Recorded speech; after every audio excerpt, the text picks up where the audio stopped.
d'avancée révolutionnaire, si ce n'est l'arrivée enfin de l'USB-C. Et pour les modèles Pro, une nouvelle robe en titane, la première puce du marché gravée à 3 nanomètres, un bouton action et un nouveau zoom plus puissant. Faut-il craquer? Pour quel modèle? Vaut-il mieux passer son tour cette année? Et la baisse de prix surprise en France change-t-elle la donne? Comment l'expliquer? Apple met-elle enfin un terme à sa taxe qui nous touchait jusqu'alors? Débat. Cette année, c'est ta coque Rhinoshield qui attendra ton nouvel iPhone 15. Offre-lui la meilleure des protections anti-choc qu'il mérite. Choisis ta couleur préférée ou opte pour une coque transparente. Recharge ton iPhone en toute simplicité. Choisis la compatibilité MagSafe. Choisis une coque qui te ressemble. Bord ergonomiquement arrondi pour une meilleure prise en main. Tiens ton nouvel iPhone 15 de façon confortable et optimale. Avec Rhinoshield.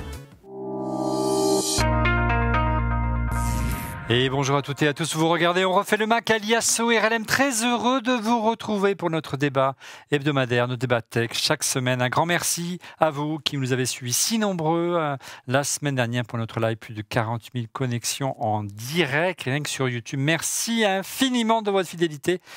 Et comme chaque fois, et on vous remercie, on ne sait pas comment vous remercier à chaque semaine. Avec comme invité en plateau à mes côtés, le fantastique Laurent Pantanach. Bonjour Laurent. Merci beaucoup. Mystère Merci. Fantastique. Je ne sais pas qui c'est qui a mis fantastique, mais très bien.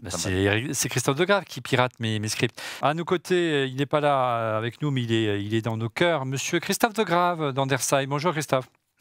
Yo, yo, yo, comment ça va? Tu développes toujours des apps pour iPhone? Exactement. Bon. Plus que jamais. De plus depuis que l'écran est en titane, tu vois. Donc, Ouais. Bref, en duplex, le plus beau profil du monde, Didier Policani des Mac Forever. Bonjour Didier. Mais salut les amis, ça fait plaisir de se retrouver pour de nouvelles aventures pour ces nouveaux iPhones. C'est très cool et super que notre ami Fred soit là. À tes côtés, tu l'as dit, on a beaucoup de chance ce soir. En duplex également, Fred Crassa, notre spécialiste processeur. Bonjour Fred. Bonjour Olivier, bonjour à tous. On va parler hardware ce soir, je pense. Oui, et un salut particulier aux membres du club ORLM. C'est la version premium de notre chaîne YouTube. En vous abonnant, vous soutenez ORLM avec ses équipes et en contrepartie, l'émission est accessible rien que pour vous, 24 heures en avance en direct. Vous êtes ainsi invité à assister à des enregistrements dans notre studio ici au Village Baïséa à Paris. Toutes les infos sur notre chaîne YouTube ou en scannant notre QR code. Un mot au sujet de notre sponsor Rhinoshield, c'est important. Rhinoshield, marque d'accessoires bien sûr de protection premium, sort en une toute nouvelle collection pour iPhone 15 avec le confort et l'ergonomie. Cette année sont améliorés avec un nouveau revêtement toujours aussi solide, une puissance magnétique 2 fois supérieure MagSafe et Rhinoshield propose des modèles qui sont désormais intégralement recyclables. La gamme Rhinoshield se décline en 3 modèles. La Solid Suite, la classique, solide disponible en plein de nouvelles couleurs. La Clear, toujours transparente et qui ne jaunit pas. Bref, exceptionnellement, pour la sortie des nouveaux iPhones, profitez de 15% sur tout le site avec le code ORLM23 et économisez jusqu'à 26 € sur le combo coque plus protection écran et objectif photo. Le lien est dans la description de la vidéo et vous pouvez scanner ce magnifique QR code. Allez, on reprend le fil normal de cette émission. Retour à l'iPhone avec un sondage comme ça chaque semaine. Quelle est l'avancée la plus intéressante des iPhone 15 et 15 Pro? Et vous étiez 27,5% à nous répondre. La baisse de prix, bien sûr, la baisse de prix qu'on n'attendait plus, qu'on n'entendait pas cette année. C'est bien. Le Zoom x5, qui est une belle nouveauté, mais réservé, c'est vrai, on a un peu triché. Ah, celui-ci, il est là, regardez, l'iPhone 15 Pro Max. Et enfin, la puce 3 nano, 15,8%. Ça ne fait pas l'unanimité encore, mon cher Fred. J'y suis arrivé. Et en tête arrive la nouveauté qui était attendue, qui n'était plus un secret, à savoir l'USB-C, 33,6%. Regardez cette réaction de JetOn77, alias JetB, je dirais, moi, pour le choix, le zoom. Mais très franchement, tout me convient, même si ce n'est pas loin. Ce n'est pas de loin une révolution et pas non plus une innovation. Bon, je l'ai quand même précommandé, mais c'est juste mon fanboyisme primaire. Et oui, mon 13 Pro Max va aller très bien, mais voilà, fan un jour, fan toujours. Vous êtes beaucoup comme ça. Vous dites que vous allez garder, puis finalement vous craquez. J'en connais un en particulier, il se reconnaîtra. Nous le disons lors du live la semaine dernière, pas de révolution, mais des évolutions incrémentales. La principale surprise de cette génération est la baisse de prix, et c'est la fin de la taxe Apple. On va tout savoir avec Laurent. prix, est-ce la fin de la taxe Apple? Laurent, regarde, les prix ont baissé. L'iPhone 14 était à 1019 €. L'iPhone 15 cette année est à 969 €, donc une baisse sensible. L'iPhone 14 Plus, lui, il est à l'iPhone 14, pardon, est à 1019. Oui, Plus était à 1019 €. Alors, j'ai perdu mon fil, je suis là. L'iPhone 14 Plus est à 1169 € et l'iPhone 15 Plus est à 1119 €. À nouveau, une baisse de prix. C'est pas énorme, mais c'est toujours ça. Par contre, la différence est plus importante sur les modèles Pro. Le 14 Pro était à 1329 €. Le 15 Pro est à 1229 €. Enfin, le Pro Max reste au même prix, mais désormais, à 1479 €. Vous avez le double de mémoire. Vous avez 128 Go l'année dernière et 256 Go cette année. Laurent, comment interprètes-tu cette baisse de prix? Alors, Est-ce la fin je vais essayer de d'être la court. taxe Apple? Oui, je vais essayer d'être court. Je pense, il y a trois phénomènes. Ok. Le phénomène numéro 1, c'est que les prix aux US, qui est toujours le marché de référence, il faut bien se rappeler que le marché de référence ont été stabilisés. Okay, donc les prix US n'ont pas changé, Apple n'a pas appliqué d'inflation ou quoi que ce soit. Ça, c'est le premier point. Le deuxième point, c'est que l'an passé, je ne sais pas si tu te souviens, mais on était 6 mois après le début de la guerre en Ukraine, il y avait eu une grosse déstabilisation des marchés et le dollar s'était apprécié par rapport à l'euro.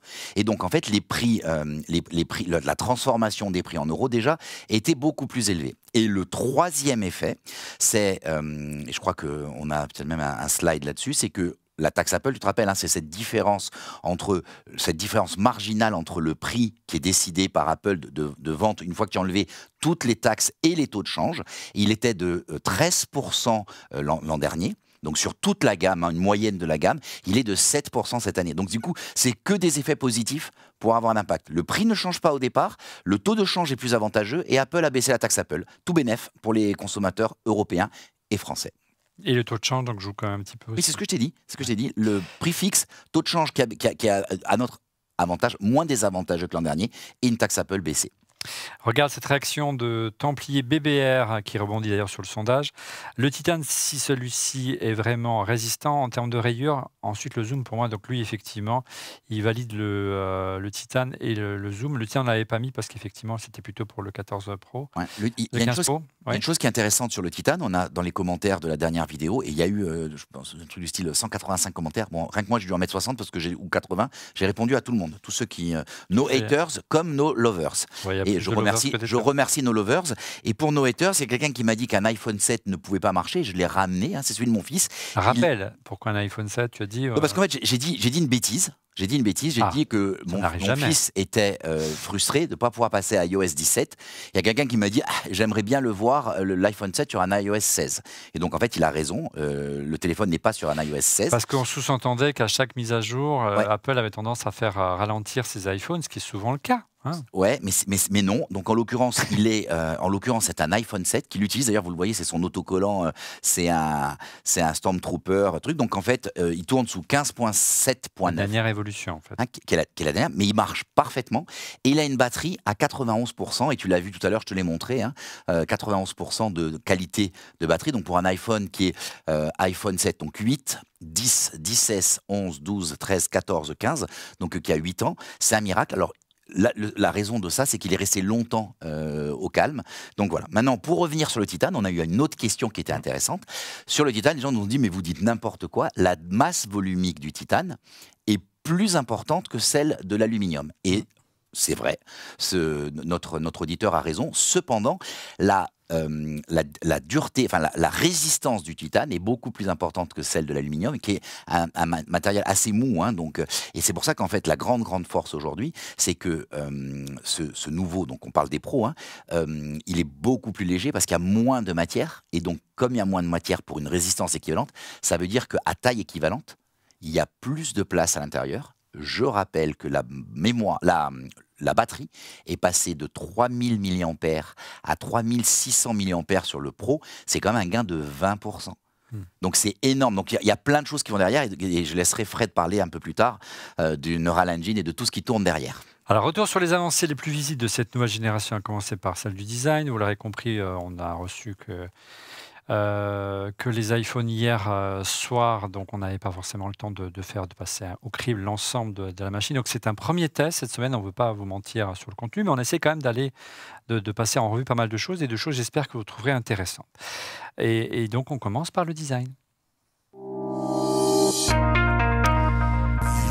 Le Titan, qui est donc la première partie de cette émission, pas d'effet voix ou point d'interrogation, point d'exclamation, ça dépend. Avant de parler du Titan, qui est réservé à la gamme Pro et qui est l'avancée la plus visible, un mot quand même au sujet de l'iPhone 15, car on ne va pas parler que des iPhone 15 Pro ce soir, 15 et 15 Pro, qui au registre du design, moi je trouve qu'il a évolué. Moi je pensais que c'était le Titan qui était l'avancée la plus importante, et quand Apple hier nous a fait la démo, on leur remercie de nous avoir passé d'ailleurs 4 exemplaires du téléphone, je sais que c'est un effort pour eux, les couleurs sont vraiment très très belles cette année. Tu les as devant toi, on ne les a pas toutes, hein. On a les deux plus belles.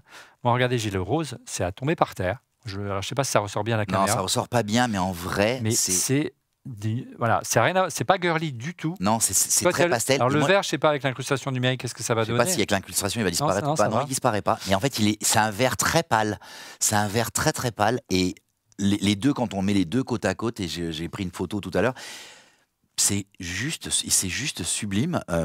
5 couleurs maintenant, hein, pour les 15. Ouais, et franchement, on les voit mieux là, regarde. Ouais, tout à fait. Mais vraiment, je suis. Tu sais, c'est toujours. Tu sais, quand tu fais de la peinture à la maison chez toi, on te dit toujours attention, il faut d'abord coller la peinture au mur pour voir ce que ça va donner, parce que quand tu la prends sur un catalogue, c'est toujours bien. Et là, c'est pareil. C'est souvent le cas chez Apple. Hein, les produits rendent mieux en vrai souvent que. C'est très très fou. Ouais. C'est très agréable. Donc bleu clair, rose, jaune, vert et noir, c'est une nouvelle couleur de l'iPhone 15. Les couleurs sont un peu moins flashy, les amis, mais une fois en main, je ne sais pas qu'est-ce que vous en pensez, mais vraiment, vraiment, si j'avais, moi, en termes de design, un choix à faire, je prendrais un iPhone 15. En termes juste de pur design. Et celui-là, en rose, c'est une merveille. On parlera du 15 Pro dans un instant. Et vraiment, je trouve qu'ils ont super bien bossé avec le vert au dos qui, comment dit-on, Didier ? Qui est mat? Du vert, j'ai entendu matifier sur une vidéo YouTube. Voilà, on dit un peu dépoli, en bon français, ou voilà, un vert mat éventuellement. Mais tu vois, moi j'ai toujours trouvé quand même que les iPhones, j'aime beaucoup les couleurs, donc les iPhones classiques non pro étaient quand même plus gais, plus sympas. Par contre, maintenant qu'il y a le MagSafe là avec l'aimant, tu peux plus mettre une coque complètement transparente. Il faut choisir entre soit tu prends une belle coque, soit tu prends une coque transparente mais avec ce truc moche au milieu. Et il y a vraiment des gens qui osent encore prendre un téléphone sans coque. Mais moi, j'en fais pas partie parce que à ce prix-là, je prends pas le risque. Et quelque part, c'est très frustrant. C'est pour ça que j'aimerais bien des iPhones un peu plus résistants où je puisse vraiment enlever la coque. Mais pour l'instant, c'est mal parti. Hein. Ouais, un peu comme une version Ultra qui n'est pas arrivée, qui était vraiment une rumeur persistante ces dernières semaines, comme l'Apple Watch Ultra, peut-être l'année prochaine, Didier. L'autre différence notable est bien sûr la disparition de l'encoche sur les iPhone 15, qui va en veut dire un petit mot, peut-être Christophe, si tu veux nous parler un petit peu des écrans des iPhone 15, si tu as des éléments à nous donner. Oui, les écrans, en fait, surtout, c'est Dynamic Island qui est présent sur l'ensemble de la gamme iPhone 15. Et ça, c'est drôlement bien, en fait, parce qu'en termes d'usage, ça veut dire que les développeurs vont pouvoir s'adresser à une gamme plus importante, en fait, de nombre d'utilisateurs, et donc développer peut-être des choses plus intéressantes encore. Parce que c'est vrai que depuis l'année passée, finalement, ça n'a pas beaucoup progressé en termes d'usage. Donc, alors qu'on s'attendait à vraiment avoir un boom au niveau de l'usage de Dynamic Island. Mais là, c'est partout. C'est chouette. Moi, je trouve ça assez sympa, Dynamic Island. Et donc, effectivement, au niveau des écrans. Après, oui, on parle quand même d'un écran plus lumineux aussi sur l'iPhone 15. Par rapport à son ancêtre. Et donc voilà un petit peu. 2000 nits, mais pas. Donc s'il y avait une différence à faire entre ici l'iPhone 15 et à ma droite ici l'iPhone 15 Pro Titan, la différence, c'est le promotion, c'est ça, tu l'as dit. Le fait qu'on ne puisse plus afficher progressivement, on puisse pas afficher progressivement sur l'iPhone 15 entre guillemets grand public des images en plus de 100 Hz, voire moins en fonction de la fréquence. C'est là la principale différence cette année. Bon, on parlera des bordures, on va parler de l'iPhone, justement des iPhone Pro. Apple a communiqué sur l'arrivée d'une nouvelle matière, on l'a dit, le titane. Il se décline en 4 coloris. Si on a le titane pur, mais il se décline en titane naturel, titane bleu, titane blanc et titane noir. C'est vraiment très réussi également. Alors c'est beaucoup plus sobre, hein, c'est moins spectaculaire, je trouve, que le 15, qui est vraiment très réussi. Vraiment les couleurs, on les trouvait vraiment pas flashy lors du live, mais là en main, moi j'ai craqué sur le rose. Le vert est très joli aussi. Ici j'ai la version titane naturelle, comme ils disent, c'est très très beau. Ça me rappelle le PowerBook Titanium, c'est vraiment ça la filiation. Hein. J'ai l'impression de me retrouver avec un morceau de mon Titanium il y a quelques années. Toi, tu as la version bleue, hein, c'est ça, Laurent? Donc titane bleu, donc sur le modèle Pro non Max, hein, et c'est un bleu plus marine. Il y avait la version 12, hein, la couleur de la version de l'iPhone 12 Pro, c'était bleu. Je ne sais pas si tout ça vient, c'était cette couleur. Ouais. Mais il est plus foncé que le 12. Je voudrais quand même rappeler quelque chose, c'est que sur la gamme Pro, les couleurs sont moins, je dirais, acidulées, quoi. On est sur une gamme pro, donc ça paraît plus logique. Souvent, on trouve les gammes non pro plus pétillantes. Ce qui est logique, ça s'adresse en théorie au plus grand public, quoi. Ouais. Alors, qui peut nous résumer et aller plus loin, peut-être que Laurent, sur les avantages du titane, sur la résistance, sur le poids. Peut-être, Fred, tu avais quelques mots à nous dire par rapport à ça? Plus léger d'abord, tout simplement. Hein. C'est vraiment plus léger. Hein. Une fois qu'on l'a en main, c'est... Ouais, ce qu'on a remarqué, c'est que tous remarquaient que c'était plus léger. Et alors, ils ne comprenaient pas beaucoup pourquoi, parce que ça faisait 19 grammes en gros de moins. 206 contre 187 grammes, pardon. Voilà. Entre le 14 et le 15. Sur le max, on descend à 221, je crois. 240 à 221, oui. Et alors, c'est vrai que j'aime bien les maths, j'ai fait un pourcentage pour savoir la baisse, en fait. Et en fait, la baisse, elle correspond à 9% sur le Pro et elle correspond à 8%. Donc, effectivement, quand on prend en pourcentage, on se rend compte qu'en fait, oui, ça joue quand même pas mal. Et je pense aussi que la répartition du poids et puis la façon dont on prend en moins, parce qu'ils sont plus étroits, on a perdu à peu près 1 millimètre sur la hauteur et sur la largeur. L'épaisseur est un petit peu plus grosse, c'est même pas un demi-millimètre. Donc je pense qu'aussi ça c'est important, la répartition et puis les angles. Donc c'est quand même, il y a quand même un changement de design sur le fond, puisque les bordures sont plus fines, on passe en titane, voilà, le poids est un petit peu différent, c'est plus mat. Comme on dit pour le 15, la version 15, je crois que la couleur a été fondue dans la masse du verre pour la première fois. Elle n'est pas sous le verre, elle est vraiment dans le verre. Et c'est pour ça qu'on a rendu si chouette. Ouais, c'est magnifique, vraiment, franchement. Ouais. Ils ont super bien bossé. Comme quoi, des fois, un petit détail, mais c'est ça le souci d'état des designers. Laurent, Juste, c'est intéressant parce que finalement, alors on a eu un énorme débat avec Fred au téléphone il y a 10 jours. Il lui disait mais c'est une révolution, et moi je disais il n'y a rien de nouveau. Et en fait, quoi, le titane? Tout, de façon globale, je disais, il n'y a pas de nouveauté, il n'y a pas. Et lui disait, oui, mais la puce. Et moi, je dis, mais là, on s'en fout de la puce, c'est l'évolution annuelle. Oui, mais tu comprends. On a eu un débat endiablé au téléphone. Et en fait, ce qui est intéressant, c'est que tu réfléchis, c'est de l'incrémental, mais c'est de l'incrémental sur plein de choses. Donc sur les pros, il y a le bouton, l'action button, il y a la couleur qui est dans le vert, il y a le fait que tu passes au titane sur les pros et donc tu réduis la taille. On va lister oui, mais en fait, ce que je veux dire, c'est que tous ces changements qui au départ nous paraissaient pas fantastiques, tu te rends compte que dans plein de domaines du téléphone, il y a plein de petits changements et c'est pas le même que l'an dernier, quoi. Ouais. Alors, ce qu'il faut avoir peur du titane, je me tourne vers Didier, hein, qui a un historique du Mac comme moi. Le titane n'a pas forcément laissé un super souvenir chez les utilisateurs de Mac. Souviens-toi du PowerBook G4 Titanium. Pourquoi? C'était une super machine, mais ô combien particulière. En fait, c'était il y a 20 ans, donc c'était incroyable déjà de faire du titane dans un MacBook. Enfin, l'équivalent des MacBook Pro de maintenant. Mais c'est vrai qu'il y avait cette petite bordure que tu vois, qu'on voit blanche là, qui était peinte en fait, tout simplement, parce que Apple avait peint le titane et ça s'écaillait. Alors, ça s'écaillait pas chez tout le monde. Genre chez moi, ça s'écaillait pas. Est-ce que tu prenais soin? Un collègue. Mais alors, apparemment, c'était lié à si tu as une transpiration un peu acide ou pas. Il y a des gens qui arrivent à attaquer comme ça les peintures. Donc voilà, moi j'ai eu de la chance, il s'est pas écaillé. Alors, a priori, ce problème devrait être réglé si on en croit Apple. Oui, bien sûr. Donc voilà, là, c'est anodisé. Par contre, moi, j'ai vu quand même dans certaines vidéos américaines où il nous disait que le titane avait quand même un effet pervers sur l'iPhone, c'est qu'il est beaucoup plus conducteur et que la chaleur se transmet plus. Alors je ne sais pas si c'est... les gens d'Apple m'ont dit le contraire. On dit que l'alu était plus conducteur que le titane.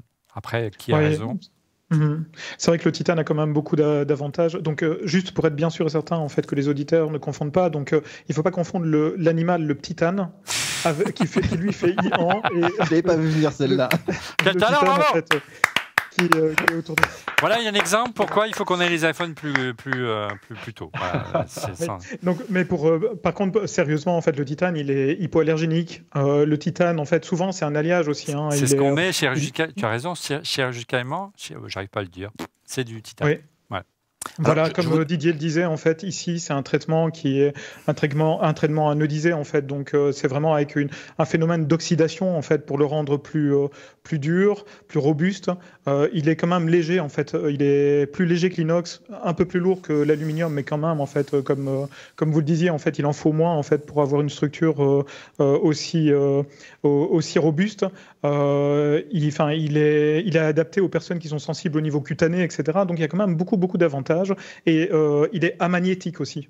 Donc ça, c'est aussi intéressant pour quelque chose qui est électronique, quoi. Et en clair, il diffuserait mieux les ondes radio que l'aluminium. Ouais. Alors moi, j'avais cherché, parce que j'avais cherché la comparaison la semaine dernière. Sauf si le dos est en titane, mais ce qui n'est pas le cas. Quelques notes.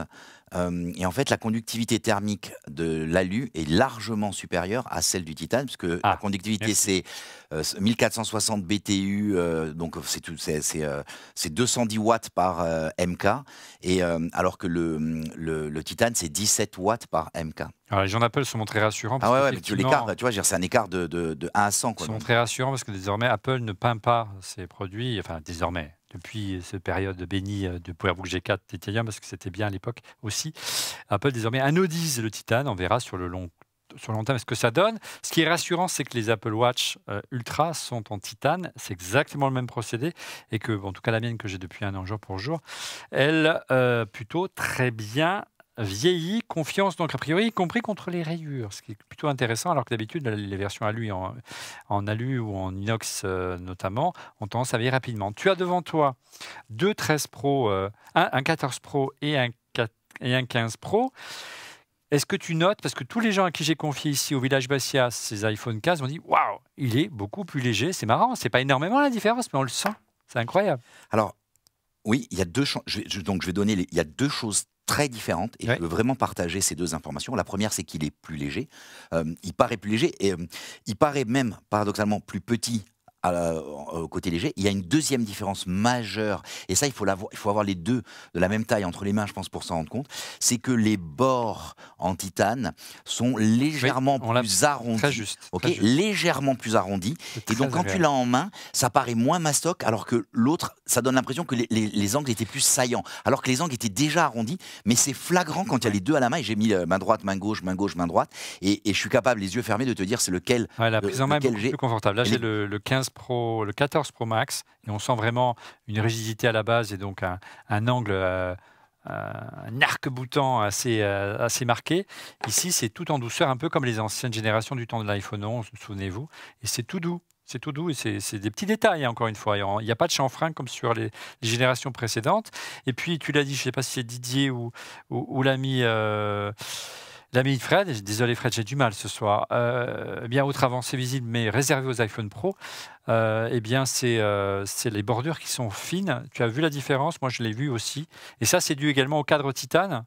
Alors, tu veux une explication pour ça ou pas? Vas-y. Parce que moi, pourquoi, en fait, entre l'ancienne et la nouvelle génération, bonjour mon petit garçon et bonjour la nouvelle génération, pourquoi il y a une vraie différence entre les 2 versions? C'est que le titane étant plus rigide, étant plus permettant, encaissant mieux les chocs, Apple a pu se permettre, Dixit est responsable d'Apple, de prendre moins de sécurité sur les écrans avec les bordures et donc de réduire les bordures parce que ça absorbe mieux les chocs, tout simplement. Voilà une explication claire et intéressante. Voilà, ce fut un produit briefing fort intéressant. Je salue celui qui me l'a fait, notamment, il se reconnaîtra. Autre avancée visible, bien sûr, c'est l'arrivée sur les iPhone Pro du bouton Action. C'était le phénomène des leakers en tout genre de ces 6 derniers mois. On en parle, mais d'abord, le busomètre. Un petit rappel d'abord, nouveau, la boutique ORLM est bien sûr ouverte sur notre chaîne YouTube. N'oubliez pas que vous pouvez commander des t-shirts, des casquettes, des sweatshirts, des polos, des mugs, des tapis souris, plein de choses, entre autres aux couleurs d'ORLM, dont certains sont des tirages limités. Faites-vous plaisir le temps d'une saison en scannant le QR code et le lien est également dans la description de la vidéo. Le Bizomètre, ce sont les actus rumeurs qui ont le plus buzzé sur la planète Apple et du côté du site Mac Forever. Et comme chaque semaine, c'est le brillantissime Didier Pouliken qui s'y colle. Mais tant de compliments, Olivier. Bon, on est obligé d'en parler quand même cette semaine, cette histoire de l'iPhone 12. Voilà, puisque le jour de la keynote, rappelle-toi, Apple s'est fait épingler par la France. On a eu un ministre sur les grandes ondes qui est venu nous dire que l'iPhone 12 dépassait les seuils d'émissions autorisés. Il fallait y revenir, il fallait qu'on en parle. Voilà. Il fallait qu'on en parle. En fait, moi, surtout, que Apple dépasse les normes, c'est pas bien et il faut qu'ils corrigent, c'est ce qu'ils vont faire. Ils vont faire une petite mise à jour, tout ça. Donc, bon, voilà, c'est très bien qu'ils le fassent. Il y a plein de marques qui se font épingler régulièrement en fait, là-dessus pour ces niveaux d'émission. Moi, ce qui m'a un petit peu agacé, vous me direz ce que vous en pensez, mais c'est le traitement médiatique qui a été fait derrière. Parce que nous, en fait, tous les messages qu'on a eus, c'était pas mon iPhone 12 est invendable, c'était est-ce que mon iPhone 12 est dangereux. Et j'ai trouvé que le message autour de ça était extrêmement mal passé parce que les ondes de téléphone, ça c'est des puissances hyper faibles, qu'il y a absolument zéro risque derrière. Enfin, on peut jamais dire 0-0, mais en tout cas, on n'a pas prouvé scientifiquement qu'il y avait un risque. Vu l'historique qu'on a autour de ça, on doit avoir une explosion de cancer du cerveau, ce qui n'est pas du tout le cas. Et en fait, le truc, c'est que le parallèle est très mal fait. On parle de rayonnement, enfin, on a vraiment l'impression de prendre des rayons X dans la figure à chaque fois qu'on téléphone, ce qui n'est pas du tout le cas. Donc je trouve ça dommage qu'on n'explique pas mieux aux gens quels sont les différents rayons, quels sont les dangers. Et pour faire un parallèle, tu as beaucoup plus de danger à aller faire 1 heure en plein soleil à la plage sans crème solaire que à téléphoner, mais de l'ordre de 1 million, quoi. C'est-à-dire que tu prends un coup de soleil, c'est vachement plus dangereux pour toi que de téléphoner toute ta vie avec un téléphone. Ouais. Mais les gens ont été affolés avec cette histoire.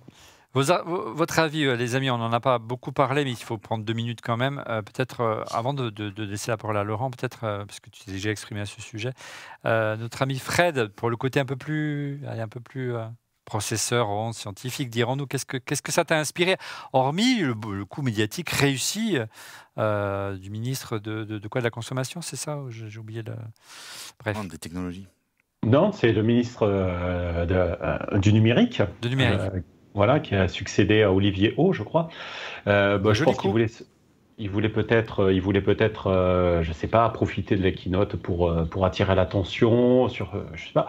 Moi, je trouve toujours un petit peu bizarre parce que je pense que les autorités télécoms en France peuvent communiquer avec les représentants des constructeurs. Je suis pas sûr que ça soit très intéressant d'affoler les gens. Moi aussi, j'ai eu pas mal de questions par rapport à ça. On est au-dessus de la norme, comme dit Olivier, il faut effectivement respecter la norme, il n'y a pas de souci. Ça se fait facilement avec un patch logiciel, mais on aurait dit qu'il fallait tout retirer parce que c'était... et arrêter d'utiliser l'iPhone du genre.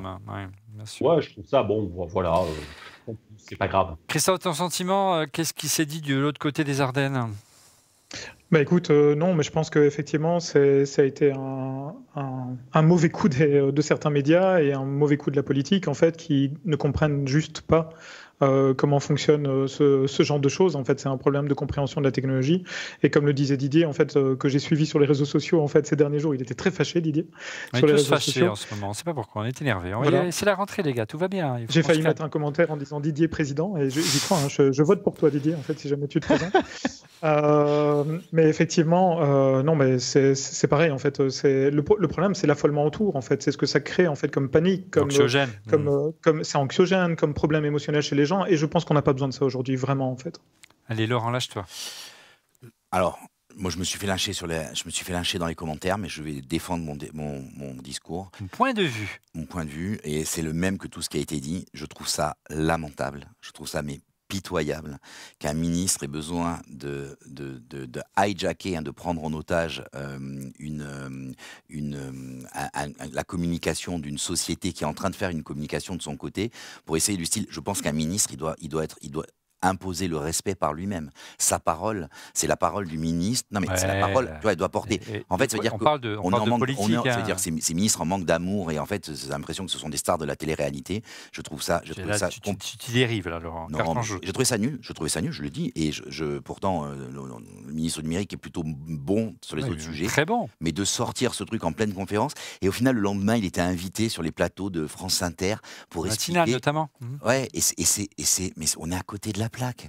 Il y a plein d'autres sujets. Moi, j'ai envie de voir comment on transforme le pays, comment on truc. Et je dis pas que ça ne doit pas être corrigé. Hein. Il y a une règle, il y a un DAS et on doit respecter le DAS. Et Apple doit corriger. Et Apple pas du tout sur le sujet. Corriger. C'est juste la méthode, quoi. La méthode, elle est mais.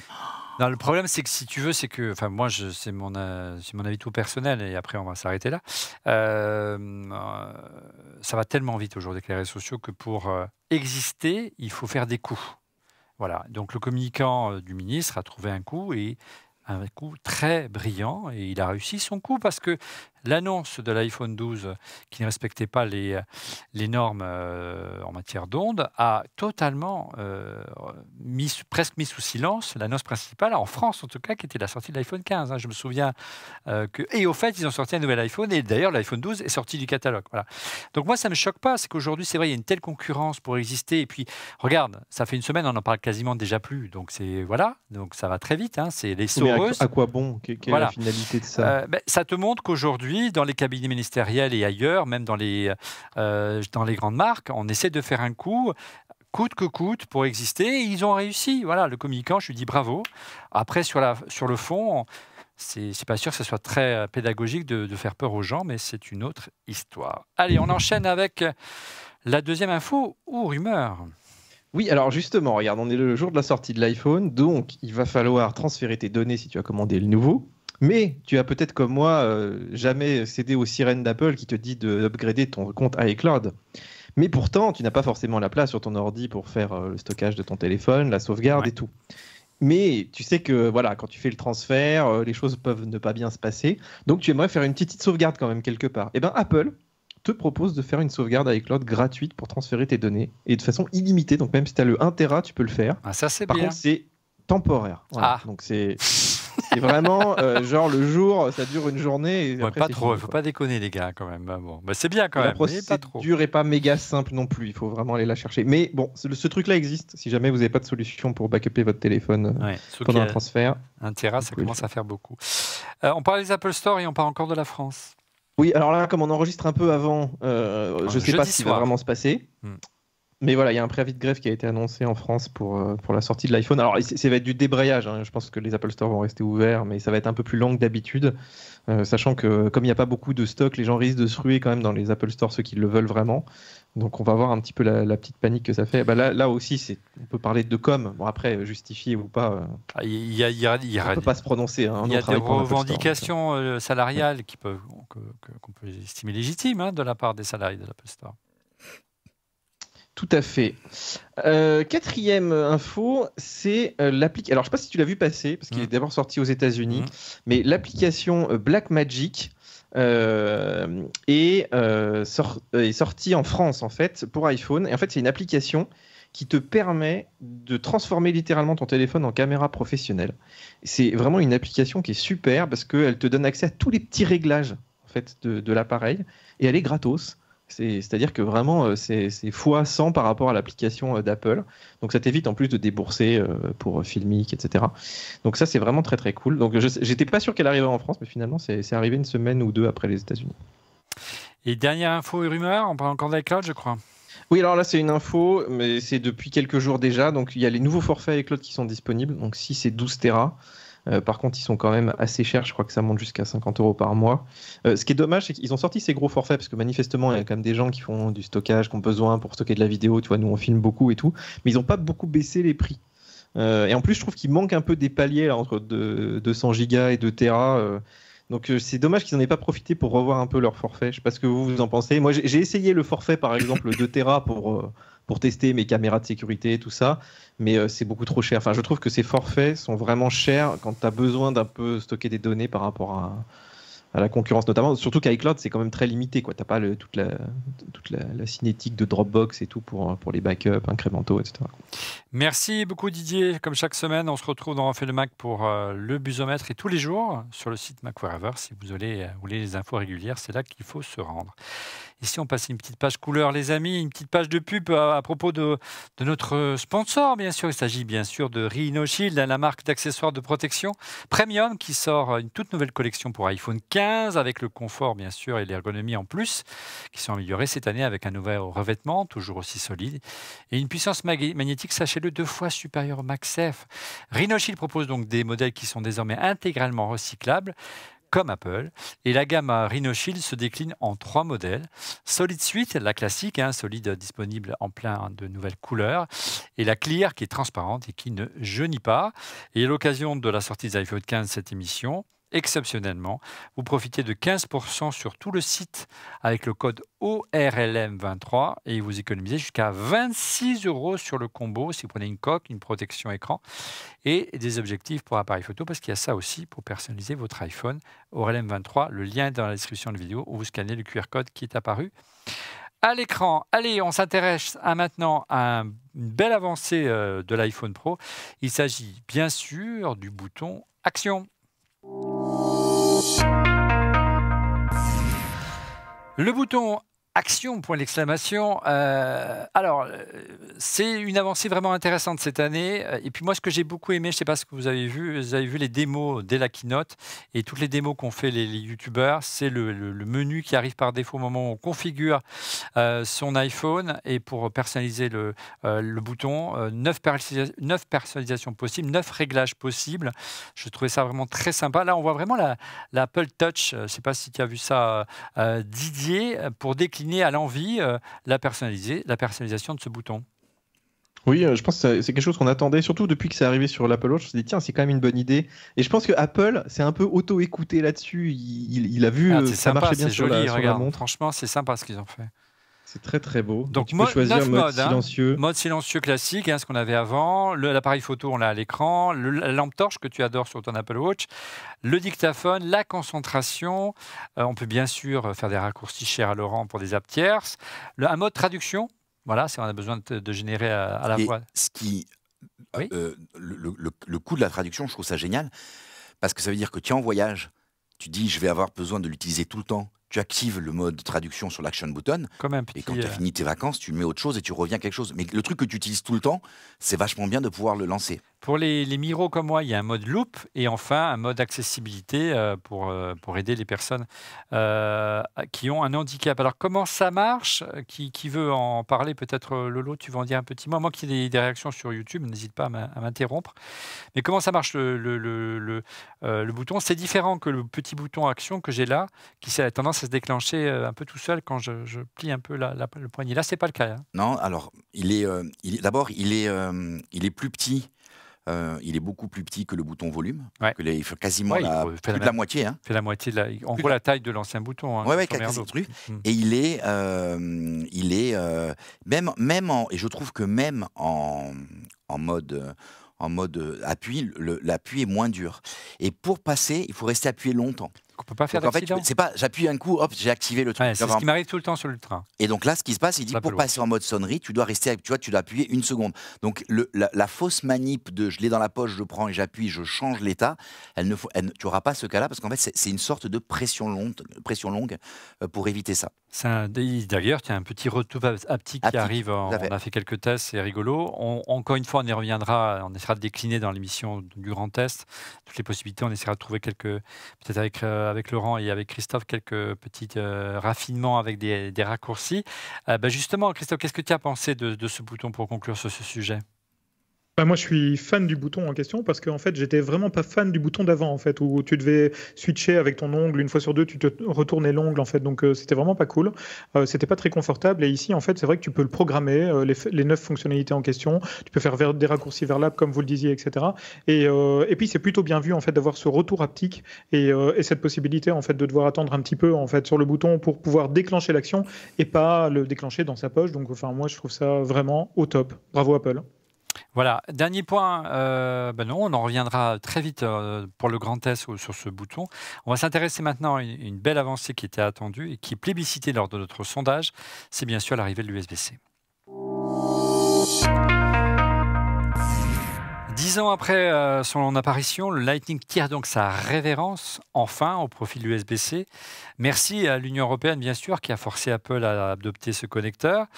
Et l'USB-C apparaît aussi bien sur les iPhone 15 que les 15 Pro, Laurent. Mais, point de suspension. En fait, les deux familles de produits ne sont pas logées à la même enseigne, on peut dire. C'est-à-dire que, en fait, Apple a communiqué sur l'USB-C, donc toute la gamme est passée effectivement à l'USB-C.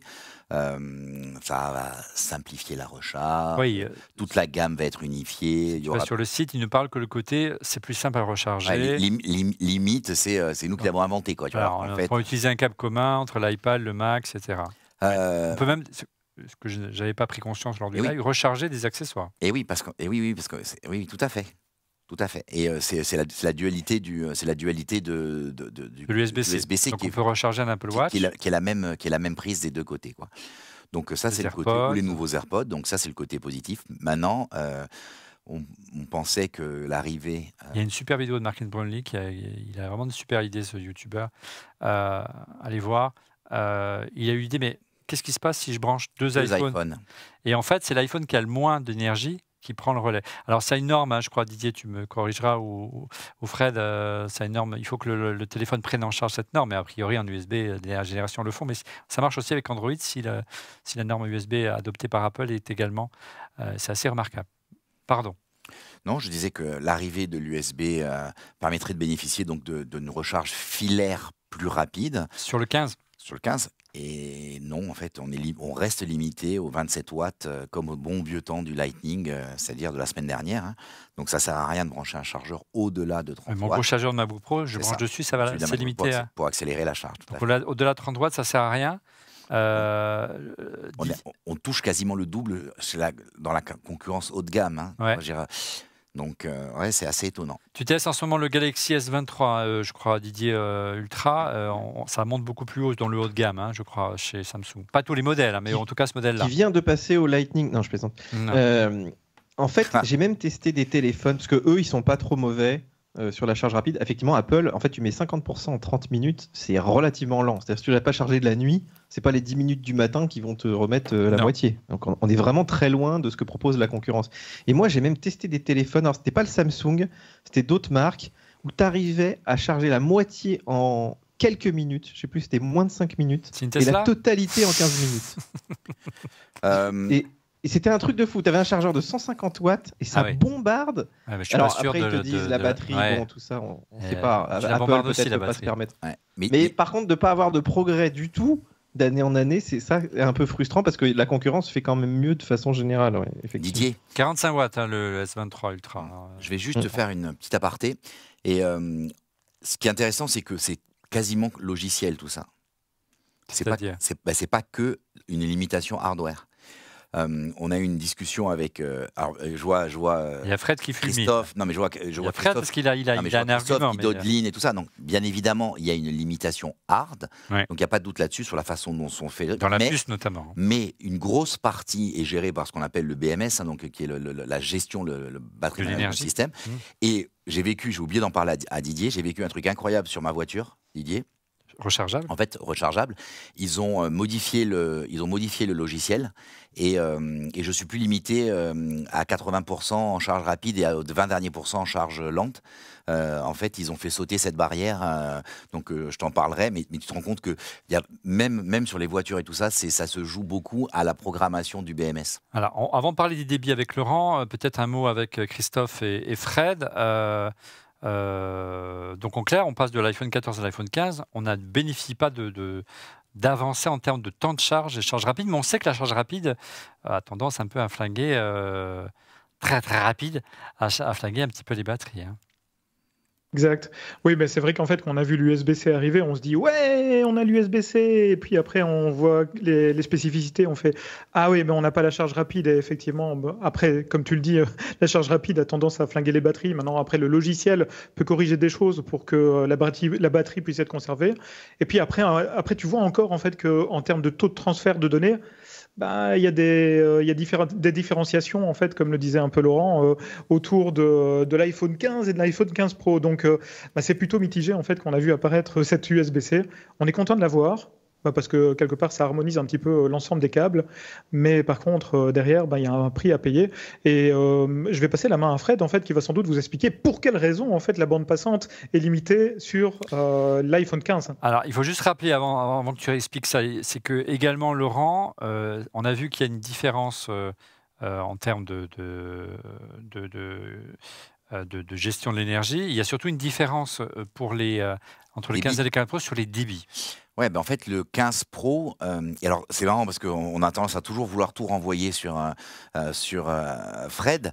En fait, c'est juste comme la puce a quelque chose de supplémentaire sur le modèle Pro qui fait qu'en fait, ils sont capables de gérer l'USB 3, alors que sur l'autre modèle, en fait, on est en USB 2. Et donc, on reste en USB 2, limité à 480 mégabits. La même vitesse. Moi, je vais être sincère. Bien évidemment, tout le monde dit c'est choquant, mais c'est choquant, c'est une techno d'il y a 10 ans ou 15 ans, je comprends pas. En même temps, je ne suis pas certain qu'il y ait énormément de gens qui transfèrent beaucoup de volume sur des modèles de grand public autour de moi. Donc, je me suis amusé, j'ai posé une dizaine de questions et on en parlera dans l'émission de la semaine prochaine sur les montres. Tu te rappelles que j'ai fait mon questionnaire.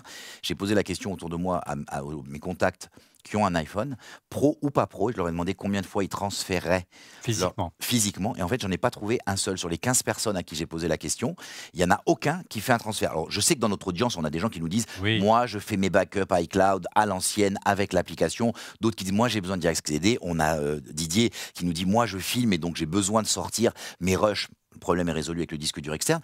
Mais en dehors d'un usage très spécifique et qui en plus n'existe que sur le Pro, donc j'ai peur qu'Apple ait eu raison, tu vois, de ce choix. Ah bon, carrément. Mais c'est pas utilisé. Oh là là, mon Dieu, ça va buzzer sur YouTube, ça va être terrible.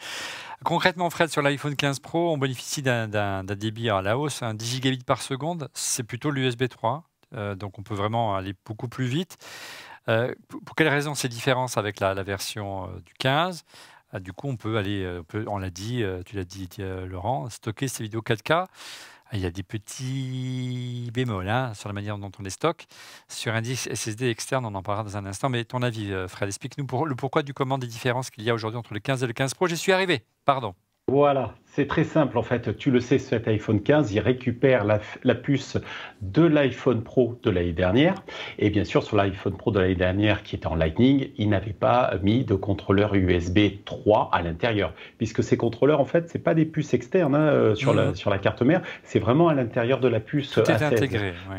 Tout est intégré, la 16 Bionic. Donc du coup, comme ils ont décliné cette puce, maintenant ils l'ont mis sur cet iPhone 15, c'est difficile pour eux. Ils auraient pu mettre l'USB 3, un contrôleur USB 3, mais ça veut dire, et c'est coûte très très cher et ça prend du temps, qu'il fallait revoir la puce A16 pour faire une sorte de A16 Bionic 23, pardon. Et ça, c'est pas possible parce que ça coûte trop cher. Et moi, je suis vraiment en phase avec Laurent. La plupart des gens, et même moi, je ne transfère même des grosses vidéos, des photos par le filaire. C'est très très rare. C'est plutôt quand on fait des sauvegardes, des choses comme ça. Parce que clairement, le Wi-Fi et le fait d'avoir la fibre à la maison, et même je l'ai remarqué aussi avec la 4G et la 5G, en fait, on arrive, même sur des grosses vidéos, on se rend compte que c'est arrivé sur le cloud, et c'est très très rare quand on n'est pas pro d'avoir besoin d'un gros fichier vidéo qui pèse 3 gigas de suite immédiatement sur son Mac. Donc je pense que les pros doivent adresser des iPhone Pro, et la plupart des gens qui auront le 15 n'auront pas ce problème-là. Donc c'est un faux débat, et voilà, ils n'allaient pas refaire une nouvelle puce pour ça. Ouais. Regarde cette réaction, toujours au sujet de l'USB-C, à moins que nos petits camarades en duplex veulent réagir, n'hésitez pas. De Léanique Petit. Moi j'ai une question pour Fred. Didier. Vas-y. Tu sais Fred, alors effectivement je suis d'accord avec toi sur plein de trucs, mais quand même j'ai une question, c'est que sur tous les iPad Pro Lightning, tu as de l'USB 3. Le petit adaptateur SD et USB là pour décharger tes cartes de caméra est USB 3. C'est-à-dire que non seulement ils savent faire, mais en plus, il doit y être quelque part ce contrôleur. Donc, alors, la question c'est est-ce qu'il est sur les puces iPad? Parce qu'à l'époque, il y avait une déclinaison des puces sur l'iPad, c'est avec des versions X. Oui, donc des X. Ouais. Peut-être que voilà, la puce. En fait, j'ai pas la réponse, parce que je l'ai pas trouvée. Je sais pas où ils l'ont mis, cette USB 3, mais ce que je veux dire par là, c'est que tu sens quand même que c'est pas ils ont pas mis beaucoup de volonté même pour le mettre sur l'iPhone Pro d'il y a 2 ans. Oui, avec alors, les usages pro, ils auraient pu le faire. Alors, ce que je pense, c'est que de toute façon, ils ont. Les Français veulent savoir, Fred. Voilà, ils veulent savoir. Ils ont décliné des puces d'iPhone pour iPad à un certain moment et ils avaient l'avantage d'avoir une taille de puce qui pouvait être beaucoup plus grande. Il faut savoir qu'un contrôleur USB, Thunderbolt, ça prend de la place parce qu'il y a une partie analogique, et il y a une partie qui prend beaucoup de place et puis une partie contrôleur avec tout un tas de transistors, etc. Et donc ça prend de la place. Et je ne sais pas si vous avez remarqué, sur les iPhones, la carte mère, c'est une bande très étroite et elle est toujours la même. Elle est très, très limitée. Ils ne peuvent pas tellement l'agrandir. Donc je pense que l'iPad, en plus maintenant, il est passé en M. Alors en M, on a vraiment de la place. L'iPad avait de la place. Il continue à avoir de la place pour des puces plus grandes. Mais avec cette taille-là, chaque millimètre carré compte. Et vu, comme disait Laurent, l'usage des iPhones actuels, bon, c'est pas vraiment utile. Il y a une autre personne qu'on connaît bien qui est un ami, membre du club ORLM, Yannick Pépé, Yannick Petit-Pierre, sur Twitter, sur X, pardonnez-moi. J'attends de voir lui s'intéresse au son. J'attends de voir vos tests, nous aussi, mais il faudra attendre encore un petit peu parce qu'on les a eu un peu tard. J'avoue être très intéressé par la possibilité de captation vidéo en 3D des iPhone 15 Pro Max, effectivement, pour pouvoir afficher le contenu de l'iPhone sur le futur casque d'Apple. Moi, je suis surtout impatient de le tester, ce casque. Mais passons. Je suis curieux également de savoir, même si j'en suis presque certain, si la sortie audio via l'USB-C permet d'écouter du lossless. Didier, tu as fait l'expérience. Tu as acheté tout simplement pour ça un petit casque, je crois. Tu as même des adaptateurs Lightning. A priori, ça supporte l'USB audio. Donc, théoriquement, tu as accès à tout ce qui sort en USB audio. Voilà, bon, en principe on a la réponse. Moi j'ai pas encore pu tester, mais théoriquement ça veut dire aussi que tu peux brancher des interfaces audio pour brancher ta guitare aussi. C'est beaucoup plus facile. En fait, avant il y avait quand même moyen, de sortir. Il y avait tous les adaptateurs d'Apple là pour sortir de l'USB, du HDMI, mais c'était ultra limité parce qu'en fait ils faisaient de la conversion, il n'y avait pas toutes les normes derrière, donc c'est pour ça qu'on n'avait pas cette souplesse qu'on va avoir pour la charge, pour plein de choses, et ça c'est vraiment très très cool. Donc oui, ça nous donne accès potentiellement à beaucoup de choses. On va peut-être en parler aussi, mais tu vois, on a les sorties vidéo qui sont améliorées. Potentiellement tu peux brancher un clavier très facilement, tu peux décharger ton appareil photo très facilement, un SSD très facilement. Je dirais que les limites elles vont être mises par Apple. Qu'est-ce qu'ils vont t'autoriser quand même à faire, parce qu'ils peuvent te mettre des limites logicielles. D'ailleurs on va en parler sur l'histoire du SSD que tu peux brancher, mais on ne peut pas tout faire avec le SSD apparemment. Alors, alors, juste un petit mot, et après on reviendra là-dessus, pour rester sur le lossless, parce qu'il y a aussi une annonce qu'il y a eu Didier ou Laurent, ou Fred, pardonnez-moi, ou encore Christophe, qui a un peu fait qu'on n'a pas toujours tout compris sur le moment. Apple a mis à jour ses AirPods Pro en USB-C et a annoncé qu'ils étaient compatibles lossless en Bluetooth, mais pas avec l'iPhone. En fait, moi, c'est pas du Bluetooth. Hein. Non, ça va être un format spécial a priori. Hein. Voilà. Donc, en fait, le truc c'est qu'ils n'ont rien dit. Enfin, ils ont juste mis sur le site, ça va être compatible lossless avec le Vision Pro, mais ils n'ont pas dit comment, avec quel format, avec quelle techno, avec quelle puce. Voilà. Et le truc qui est perturbant, c'est qu'ils ont quand même sorti ces AirPods Pro USB-C en disant non, mais de toute façon il y a que le boîtier qui change, il sera rétrocompatible avec les écouteurs. Puis d'un coup ils nous sortent ça. Alors du coup on se dit, mais est-ce que c'est des nouveaux AirPods Pro ou pas? Ou est-ce qu'ils ont un format qui va être rétro-compatible avec les autres? On ne sait rien en fait de tout ça. Ouais, et c'est assez surprenant, et surtout, ça a un gros impact. Parce que, tu vois, même quand tu les vends, imagine tu vends tes AirPods, si la séparation c'est que la coque, tu pourrais imaginer des gars qui prennent les nouveaux, qui les mettent dans l'ancienne coque. Tu vois, il y a plein de choses qui peuvent arriver. Donc, moi je suis étonné, j'aurais aimé qu'ils disent tout simplement, c'est les AirPods 3, quoi. Alors, on a fait le test tout à l'heure, un peu rapidement, et encore une fois, on y reviendra plus intuitivement en détail la semaine prochaine. Ou dans 15 jours, tu as branché ton petit disque SSD en USB-C sur l'iPhone 15 et sur l'iPhone 15 Pro. Sur l'iPhone 15, on n'a pas réussi à le faire monter, je ne vais pas dire de bêtises. Pourquoi? Parce que c'est compatible uniquement que, je te laisse développer pour le 15 Pro. Tu peux effectivement enregistrer en 4K 60 images par seconde. C'est au moment ProRes, et c'est au moment où tu débranches. Là, il te dit, si tu n'as pas le disque externe, tu ne peux pas l'enregistrer. Donc si j'enlève, là va apparaître le message et qui va dire, et hop, il passe en 30. Parce que le 30, il peut enregistrer sur le disque interne. Exactement. Donc en fait, tu passes en 30. Donc tu peux pas enregistrer en 60 sur l'interne. Bon, voilà, encore une fois, on a l'occasion d'y revenir. Ouais, c'est ça, c'est bizarre parce que quand même les disques internes vont très vite. Théoriquement, ils vont même plus vite que l'externe. Alors, on a eu beaucoup de questions et on a essayé on a aussi beaucoup de questions sur l'éventail des possibilités qu'on pourrait faire, Christophe, avec cette USB-C. Donc, en fait, c'est comme sur un Mac, ou presque, on peut tout faire, ou presque, sur ces iPhones, y compris que ce soit le 15 ou le 15 Pro. Hein.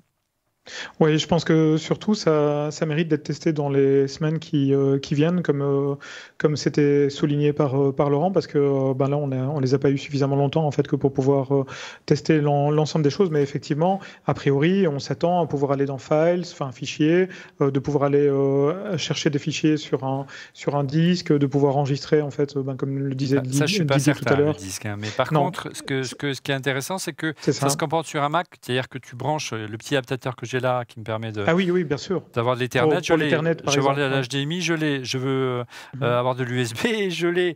Et on a réussi même tout à l'heure avec Laurent à brancher un écran USB-C, et c'est pas n'importe quel écran, c'est un écran courbe 40. Un truc d'un format vraiment très exotique, et ça a affiché du premier coup aussi bien le 15 Pro que le 15. Je pensais que le 15, il avait bridé pour l'affichage externe. Voilà, la seule chose qu'on n'a pas eu le temps de tester, parce qu'on n'a pas le câble, c'est ce que tu nous as demandé de vérifier, Christophe, à savoir brancher un câble USB-C HDMI. D'habitude, il faut un convertisseur. Je pense que ça devrait marcher. Il faut juste qu'on se procure le 10 câbles. Mais en tout cas, ça y est, les usages s'uniformisent. Hein. Tout à fait. Et puis, en fait, on a parlé tout à l'heure de lossless au niveau du son également, mais on n'a pas parlé, je pense, en fait, des EarPods de chez Apple en USB-C qui, a priori, en fait, contiennent un DAC maintenant. Donc, le DAC, c'est pour traiter, en fait, un signal digital sans perte. Sans perte, voilà. Sur Apple Music, en fait, il y a deux formats de lossless. Il y a le lossless qui est en résolution 24 bits, 48 kHz, en fait, si mes souvenirs sont bons. Et puis le High Resolution Lossless, qui lui, en fait, a une résolution de 24 bits en 192 kHz. Et les EarPods, en fait, et le DAC qui se trouve dans les EarPods peut lire le lossless. Donc pas le High Resolution Lossless. Mais quand même, malgré tout, ça veut dire qu'on est sans perte et qu'on peut utiliser un des formats sans perte de Apple Music. Tu as donc répondu à l'ENAIC. Petit Pierre qui nous dépose une autre question sur Twitter, qui est liée d'ailleurs à l'USB-C. L'iPhone 15 Plus n'a pas forcément d'intérêt pour moi. C'est par contre intéressant d'avoir un prix un peu plus raisonnable, c'est vrai, sans vouloir dire abordable. J'aurais aimé que le 15 Pro, là c'est l'USB-C, et le 15 Pro Max proposent une interface comme le Samsung DeX avec l'USB-C, ça aurait dû le faire. En gros, c'est ce que tu as sur Samsung que tu testes en ce moment, Didier. On branche l'iPhone et puis ça se transforme en ordinateur. Là, on pourrait faire en gros sur un écran avoir l'interface d'un iPad. En gros, ce serait tout à fait imaginable. Surtout qu'ils ont la puissance, ils ont un peu le système, puisque finalement iPadOS, c'est une espèce de dérivé quand même d'iOS. Donc on aurait pu imaginer d'avoir une espèce de système 2 en 1. Alors bon, peut-être ça leur demande du développement un peu spécifique, mais quand même tu te dis la puissance que j'ai maintenant dans ces petits téléphones. Là, tu vois, avec le Samsung, ça fait un moment qu'ils font leur truc. Alors après, je sais pas quel est l'usage, est-ce que les gens s'en servent vraiment, est-ce que tu as assez d'applications, tu vois, tu peux imaginer, mais dans l'écosystème Apple, où on a vraiment ces applis maintenant qui sont universelles, que tu peux utiliser un petit peu partout, tu peux dire, mais finalement, ça pourrait être mon ordinateur, mon Palm, que je mets sur, tu vois, de l'époque, que je mets sur un grand écran avec mon mes utilisations de tableur, voilà. Un usage finalement pour des gens qui n'ont pas un énorme besoin de mobilité, mais qui pourraient suffire à ça. Les VRP, tu vois, qui vont 1 heure au bureau de temps en temps dans la semaine et qui se disent, ah tiens, j'ai pas besoin d'acheter un ordi. C'est pas vraiment la philosophie d'Apple. En revanche, tu l'as dit, il y a la puissance qui est au rendez-vous. Elle est même digne, vous allez voir, d'un Mac. Heureusement qu'on a eu les iPhones à la dernière minute. On est déjà à 1 heure d'émission. Qu'est-ce que ça va être à la fin? 3 nanomètres, c'est l'avancée qu'on attendait pour l'arrivée de ces iPhones qui bénéficient de la finesse de gravure la plus fine de toute la gamme Apple et au-delà même du marché. Fred, tu vas nous expliquer tout ça. Alors, de manière un peu plus technique, on a titré, jeu de mots, saut de puce. Une réaction de mec normal. Hello l'équipe de RLM, l'iPhone 15 commandé pour remplacer mon iPhone 11 Pro. Donc ça fait... 11, 12, 13, 14, 15, ça fait 4 ans, c'est bien. Une bonne année où l'évolution du 15 semble plus intéressante que celle du 15 Pro. Je suis intrigué par le 3 nanomètres, même si Apple n'a pas fait grand cas pendant la keynote, c'est vrai, c'est passé vite. C'est pourtant majeur comme changement. Autre réaction, Fred, avant que tu ne répondes. Question de Mano, comment se fait-il que la puce, qui maintenant est gravée en 3 nanomètres, ne permette pas d'avoir plus d'autonomie sur les iPhone 15 Pro et 15 Pro Max? Fred, la parole est à toi. Ouais. Merci et merci à Mano aussi pour sa question. Alors déjà, c'est une course mondiale. Le 3 nano, c'est une course mondiale qui s'engage auprès de trois acteurs. Vous le connaissez, c'est TSMC, le taïwanais. Il y a aussi Samsung Electronics, la partie fabrique, qui produit des puces. Et puis il y a Intel qui est derrière et qui a beaucoup de mal. Donc la bonne nouvelle, c'est que effectivement, ceux qui ont gagné, c'est le duo américano-taïwanais, Apple TSMC, qui a gagné la course mondiale pour faire la puce la plus finement gravée avec le plus de transistors qui existent sur smartphone de tous les temps. Donc, Sri Satanam, alors on n'a pas eu Johnny Srouchi, qui est le patron du silicium, mais on a eu Sri Satanam. Il nous a expliqué qu'en gros, grâce aux 3 nanomètres, on a des transistors plus fins et il a logé 3 milliards, vous entendez bien, 3 milliards de transistors, ce qui sert à faire les fonctionnalités, les calculs et tout ça, 3 milliards supplémentaires par rapport à l'ancienne puce. On voit les évolutions au fil des années, ça tourne la tête, même si ça ne se reflète pas forcément en termes de bench, mais on y reviendra plus la semaine prochaine. Ouais. Mais là, on voit vraiment l'augmentation d'année en année. Voilà, et des fois c'est 1 milliard. Le 4 nano a porté 1 milliard parce qu'en fait c'est un 5 un petit peu optimisé. Mais vous voyez que par exemple sur la 14, la 15, on avait à chaque fois. Alors la 14 c'était normal, on changeait de nœud. Vous voyez, il y avait du 7 nano sur la 13. On a changé de nœud, on a gagné 3 milliards. Mais TSMC a été très bon quand ils ont amélioré encore le 5 nano. On a peut-être grossi la puce, on a gagné 3 milliards. Donc tout ça, c'est pour dire que le SoC de référence que j'ai pris, c'est le M1 en 5 nano de 2020. Il avait l'équivalent de 16 milliards de transistors, autant, même moins que la puce actuelle. Donc en clair, l'iPhone aujourd'hui a, pour simplifier le discours, sous le capot, la puissance d'un Mac M1, ce qui est pas, voilà, sans forcément avoir la consommation d'un Mac M1. Donc tu disais que la 17 Pro, c'est la puce qui a la plus grande densité de transistors, c'est ça? Du marché. Ah oui, de très très loin, parce que vous voyez même la puce de Qualcomm, qui est le concurrent immédiat, elle est à 16 milliards de transistors, donc ça correspond plutôt à l'A16, et encore, elle intègre, vous savez, alors c'est un avantage, mais elle intègre le modem 4G, 5G à l'intérieur, qui prend quand même beaucoup de transistors. Donc, par exemple, il n'y a qu'Apple qui fait autant de transistors dans ses puces, qui met autant d'intelligence dans ses puces. Alors, avant de revenir sur les benches, parce qu'encore une fois, ils ne reflètent pas forcément cela, avant que tu répondes à notre tweetos sur l'aspect autonomie, qu'est-ce que, selon toi, vaut cette puce à 17 Pro, du moins théoriquement, et qu'est-ce qui a vraiment changé à l'intérieur? Alors je vous ai mis un schéma qui est en français là pour que ça soit très clair.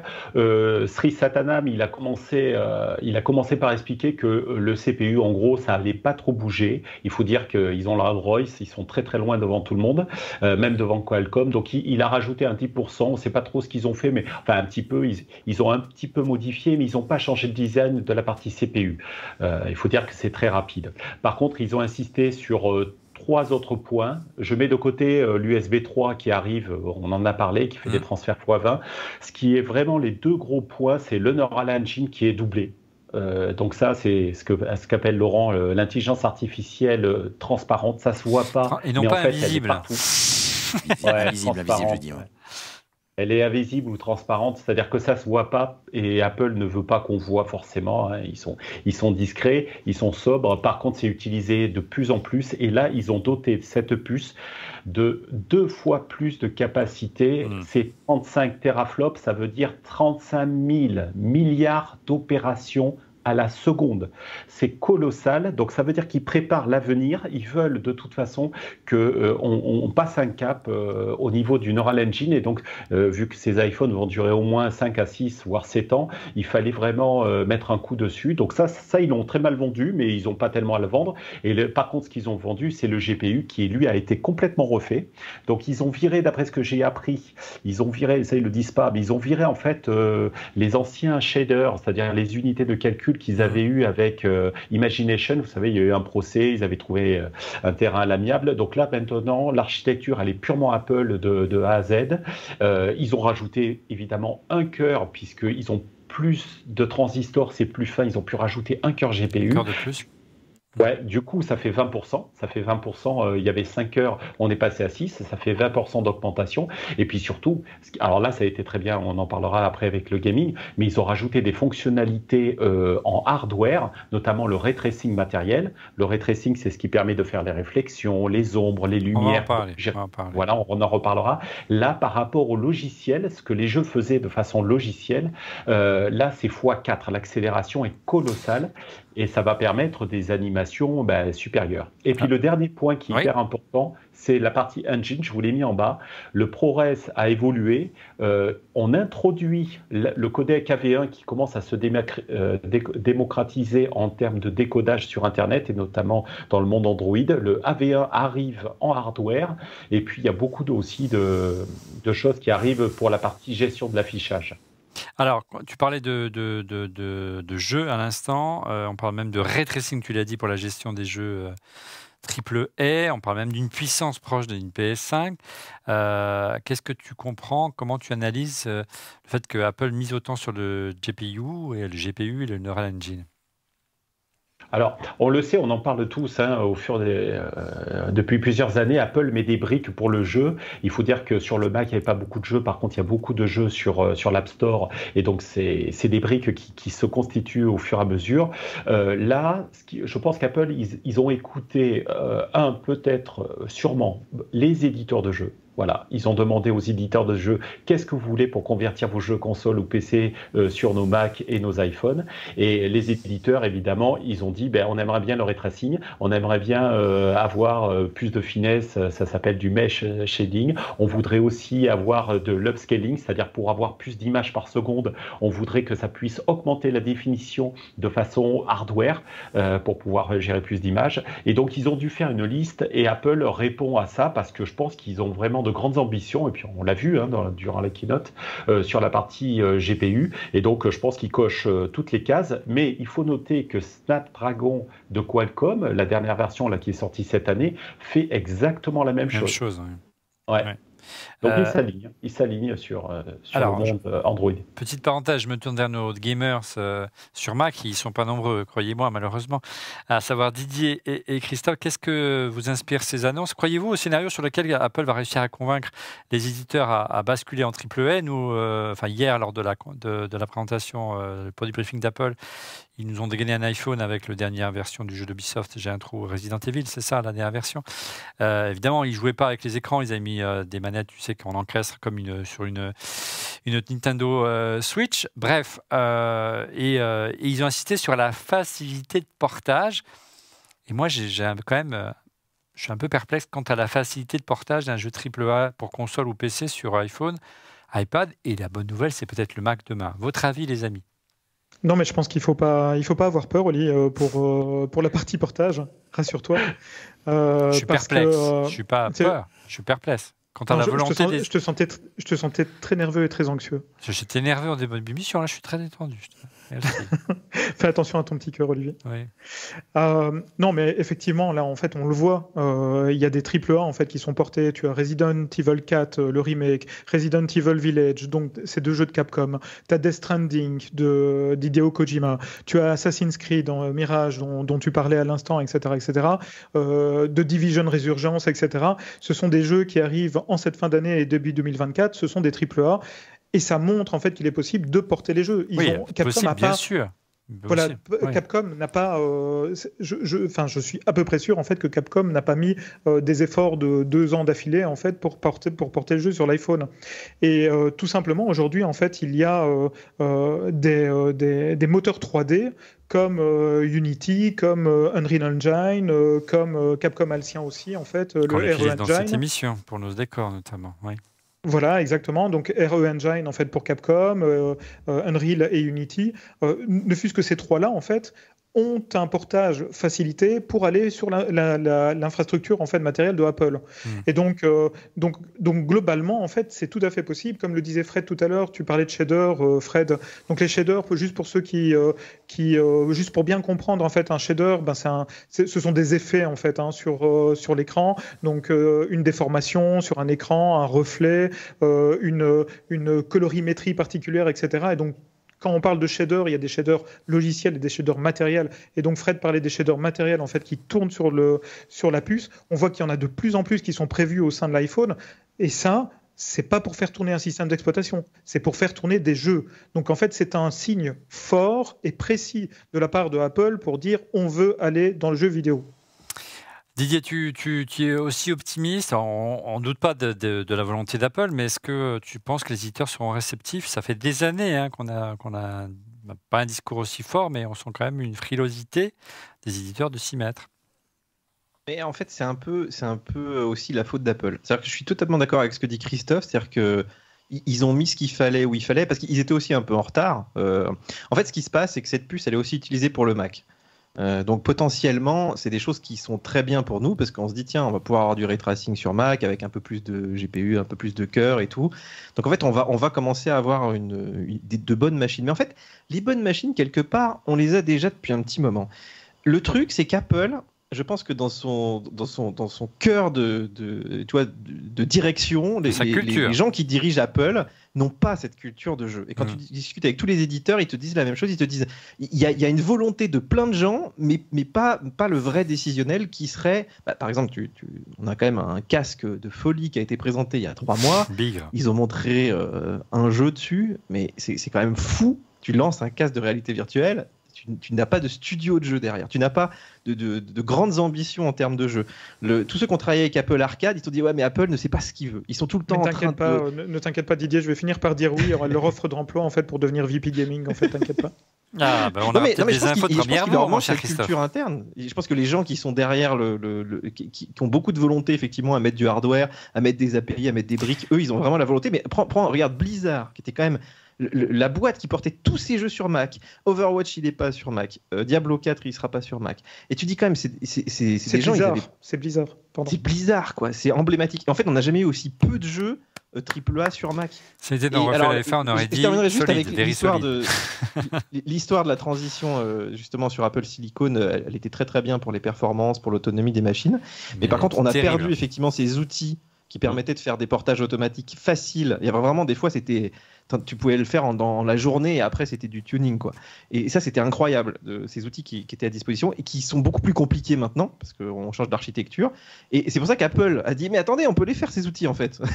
On est là. Et donc peut-être qu'il y a cette inertie qui va permettre de revenir. Si ces outils sont bien faits, on pourrait effectivement avoir des portages rapides. Donc à la fois je suis très optimiste parce que j'ai envie d'y croire et puis de l'autre je me dis je sens pas quand même l'envie à la fois d'Apple et des éditeurs quoi. Moi, je suis pas un spécialiste des jeux vidéo comme vous, mais c'est passionnant ce que vous dites. Mais c'est vrai que les enjeux sont pas gagnés. Je suis assez d'accord sur le discours de la culture. Mais au-delà, hier, j'ai eu une micro-révélation lors de la conférence. La conférence, la petite petit produit briefing à Paris des responsables d'Apple. Donc, ils étaient tous excités de montrer les jeux, formidables, etc. Et je leur ai dit, mais dites-moi la puce, là. Formidable, jeu AAA, mais moi, les jeux AAA sur un écran de 6,1 pouces, moyen plus. Moi, il me faut une télé, hein, les gars.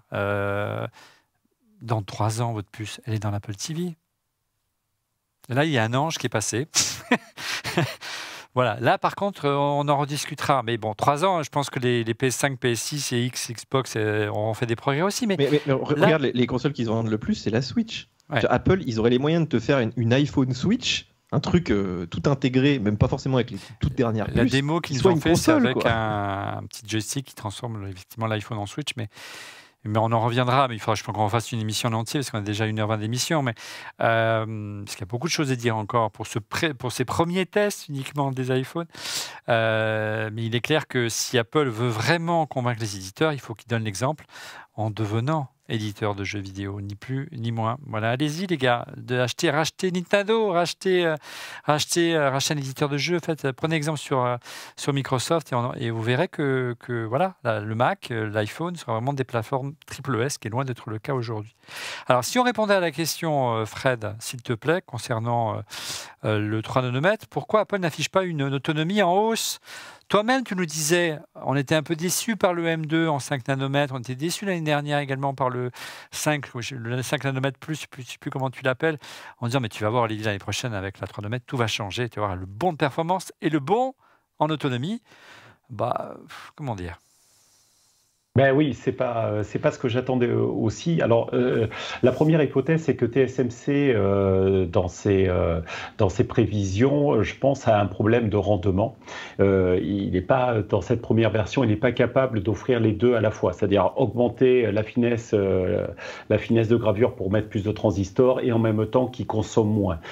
Parce que je pense que s'il faisait les deux, ça serait moins fiable, c'est-à-dire qu'on aurait beaucoup de pertes et sur des volumes aussi grands que l'iPhone Pro, ça marche pas. Donc je pense qu'il y a une partie industrielle par rapport à ça. Et puis de l'autre côté, là où Apple a le choix, je pense qu'ils avaient le choix de l'autonomie, d'améliorer l'autonomie, mais au détriment des 3 milliards de transistors. C'est-à-dire, ils auraient très bien pu dire, après tout, on va pas rajouter 3 milliards, mais on va rajouter 1. Et par rapport à tout ce que j'ai dit, je pense qu'ils ont préféré volontairement rajouter 3 milliards de transistors et pas 1 pour s'asseoir un petit peu effectivement sur l'autonomie qui est pas si mal, et plutôt proposer beaucoup plus de fonctionnalités, beaucoup plus de rapidité, notamment pour la photo. Alors, qu'est-ce que donnent les premiers bench? On y reviendra de manière plus longue, notamment avec Didier dans la prochaine émission, qui va le tester sous toutes les coutures et bien le tester. Les chiffres bruts sous QuickBench, ça donne quoi? Notamment Marquis Brownlee a fait le test et c'est assez étonnant. Ouais, c'est étonnant parce qu'effectivement, on se retrouve avec, en simple cœur, on frôle les 3000 de Geekbench 6. Hein. Donc, je vous rappelle que le M1, il est à 2300. J'avais regardé vite fait, le M2, il est à 2569. Donc, en monocœur, il est vraiment très, très, très haut. De toute façon, ils n'ont aucun équivalent au monde. C'est vraiment super rapide. Et puis, en multicœur, vous voyez ça y est, on décroche les 7000 points. On est un peu en retrait par rapport au Mac, mais on le talonne quand même, on n'est pas loin. Ouais, mais le Mac, il faut relativiser parce que le Mac M1 a plus de cœur aussi, hein, donc ça joue dans le multicœur, et puis il a d'autres besoins qu'un iPhone, quoi. Donc il arrive quand même. C'est une toute petite puce, hein, vous savez, c'est la taille d'un ongle, là, ça fait 2 cm, même pas 2 cm sur 1,5, je crois.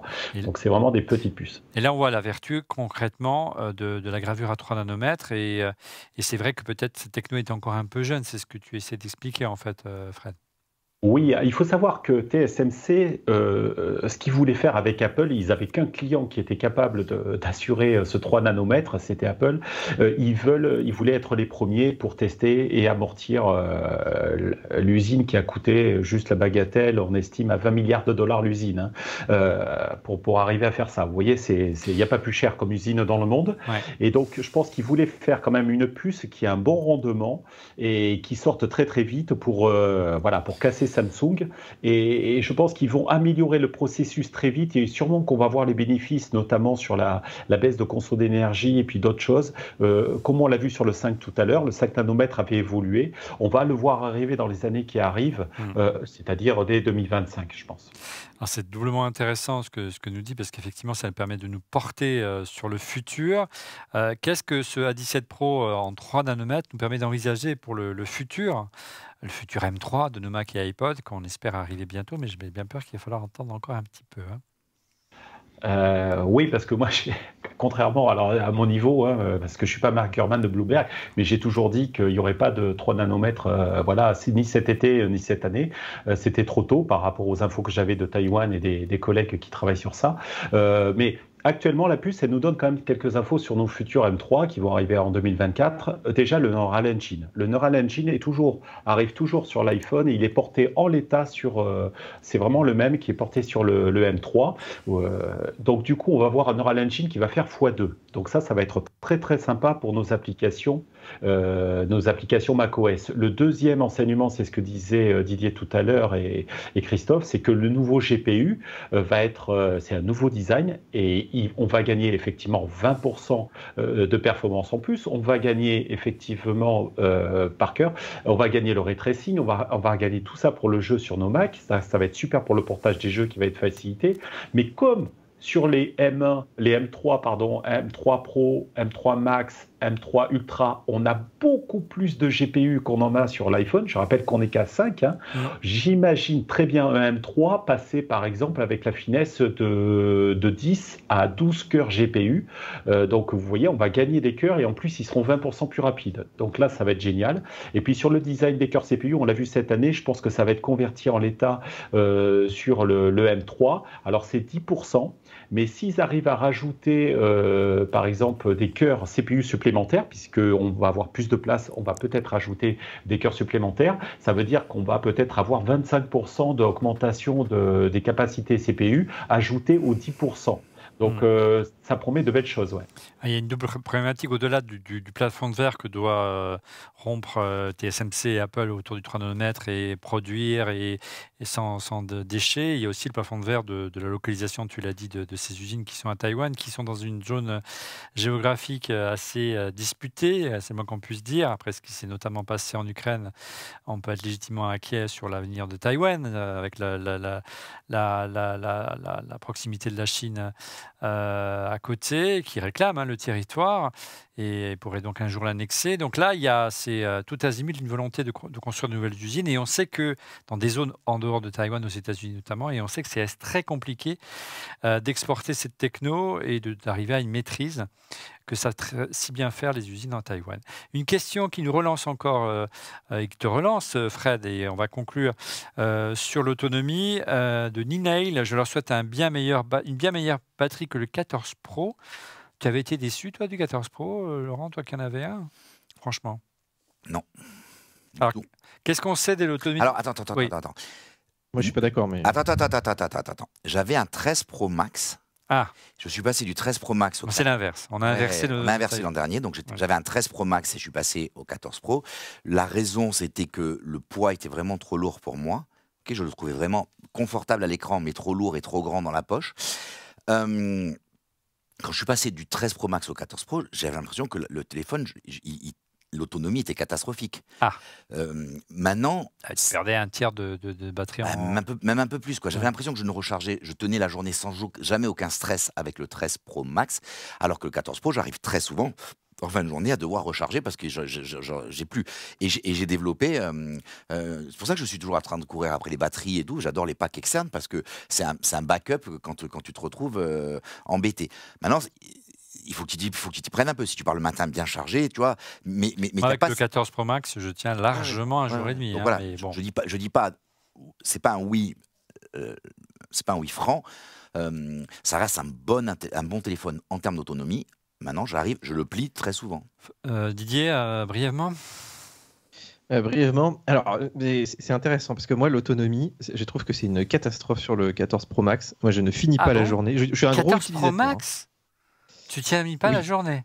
Wow. Non. Et moi, j'ai un usage assez violent du téléphone. J'utilise beaucoup pour plein de choses, pour de la photo, pour de la vidéo, alors en 4K. Non, mais même sans faire une journée où je filme, j'arrive le soir. C'est pas rare que je doive le recharger, ce que j'avais pas avant, si tu veux. Donc vraiment, je trouve qu'il y a un vrai problème. Et du coup, moi, je me pose une question aussi par rapport à ce que disait Fred tout à l'heure, c'est que à quoi bon finalement essayer de blinder cette puce de transistors pour en faire une machine de guerre, alors que bon, on sait que les performances s'effondrent quand même assez vite. Moi, je le vois quand je fais de la vidéo, au bout de 10 minutes, il chauffe déjà pas mal. Tout est lent sur le téléphone. Enfin, c'est le cas aujourd'hui, hein, sur le 14 Pro Max.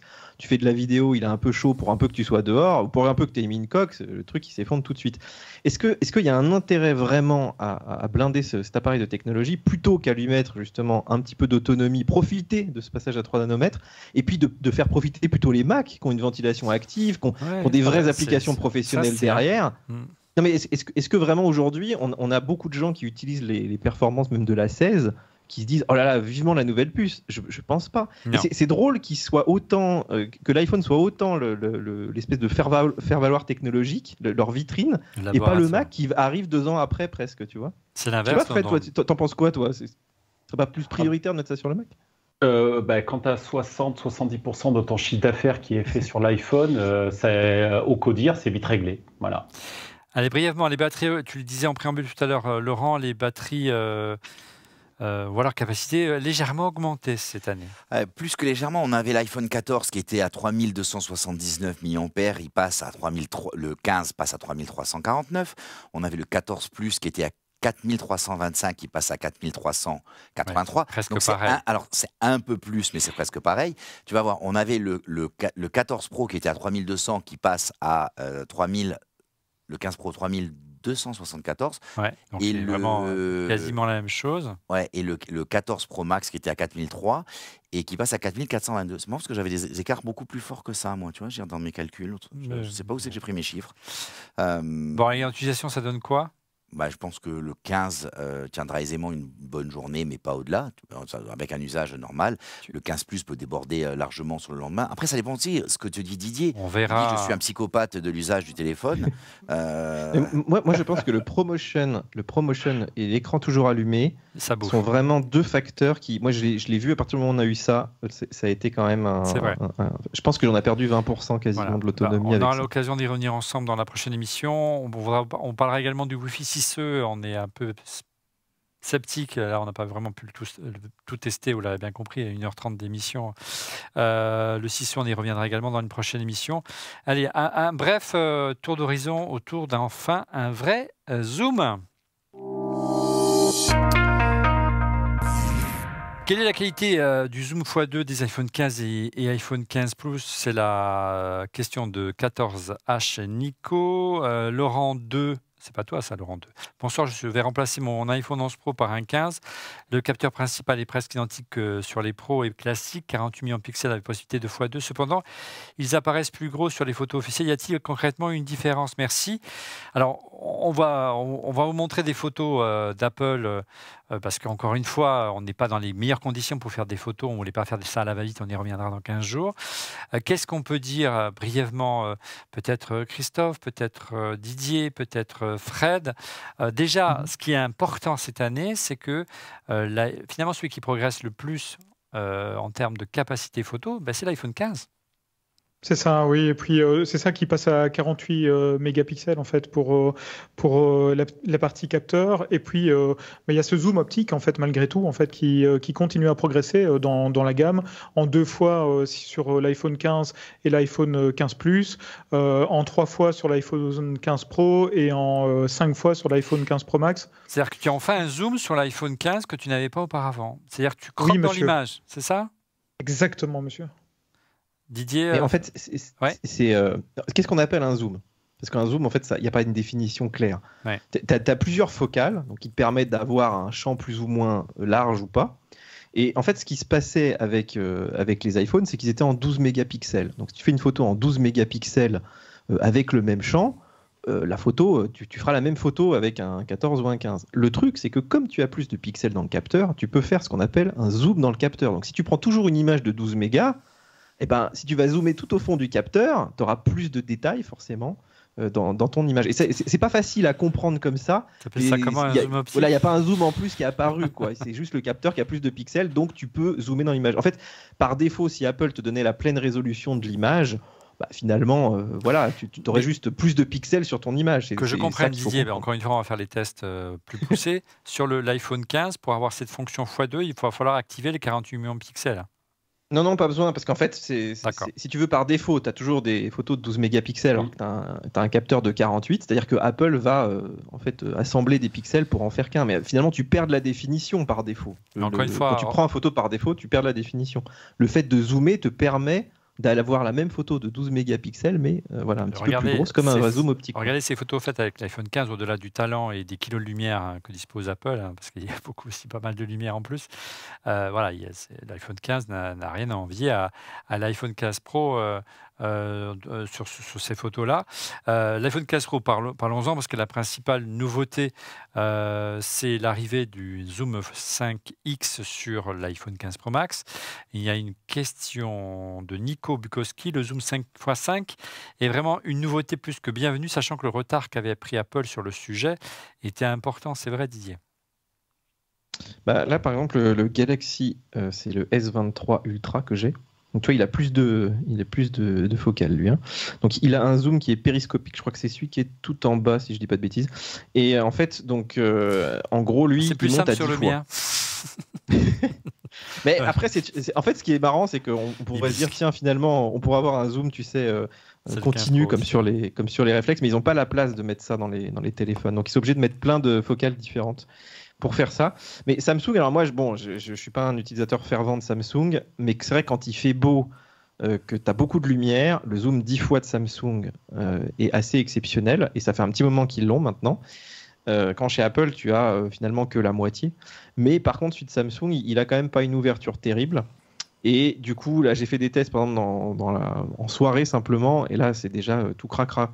Donc, est-ce que le choix d'Apple de se dire, bon, on fait quand même un beau zoom 5 fois, c'est quand même pas mal, ça peut suffire pour la plupart des usages. L'équivalent en focale, je crois que ça fait 120 mm, quelque chose comme ça. Donc, la plupart des gens, ils ont on va dire, moi j'ai un 24-105 sur le boîtier, tu vois, donc la plupart des gens se satisfont de cette focale. 10 fois, c'est beaucoup, mais ça peut permettre de voir, j'en sais rien, tu regardes le Mont Blanc, tu vois des gens qui montent en haut, tu te dis, tiens, c'est quand même incroyable, c'est presque un télescope. Et d'ailleurs, il y a un truc que j'ai pas vu du tout dans les reviews, c'est les tests du ciel. Est-ce qu'on peut, quelle vision on a de la Lune? Est-ce que ça fait des gros points blancs et tout? Est-ce que tu arrives à voir les cratères? Argument de vente avec l'intelligence artificielle, hein, d'ailleurs, passons au passage. Et par défaut, déjà 10 fois, tu peux zoomer sur la Lune correctement, hein, sans faire d'effet. Je pas ça tous les matins non plus, enfin tous les soirs non plus. Petite réaction du Coyote Normand, rigolo, ce pseudo. Remise en question du futur nouvellement hors note. Osons la question, faut-il ne pas acheter l'iPhone 15? Non.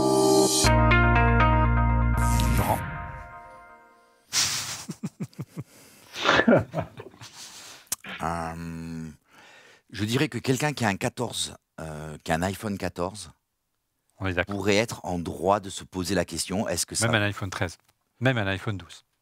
Très honnêtement.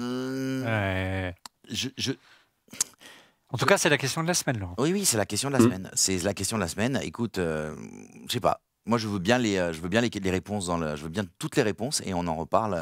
Dans les commentaires de YouTube, n'hésitez pas à réagir. Pourquoi ne faut-il pas acheter l'iPhone 15? Donnez-nous des arguments.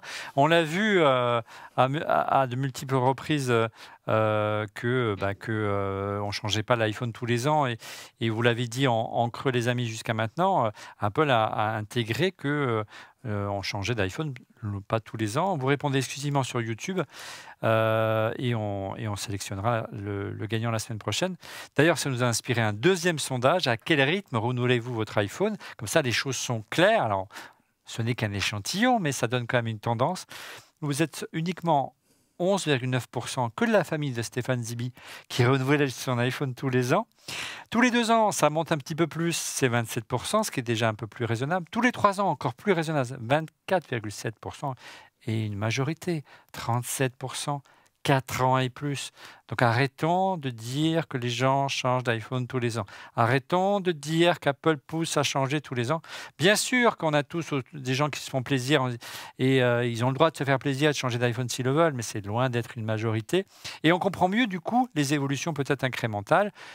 On vous laisse répondre dans les commentaires sur YouTube. Question Twitter de JetB, on a commencé avec lui, on termine presque avec lui, et c'est assez tendance. J'aimerais que ce soit tous les 3 ou 4 ans, mais chaque Chaque 2 ans, ça ne rate pas, je lâche un petit billet à Apple. En réalité, c'est une année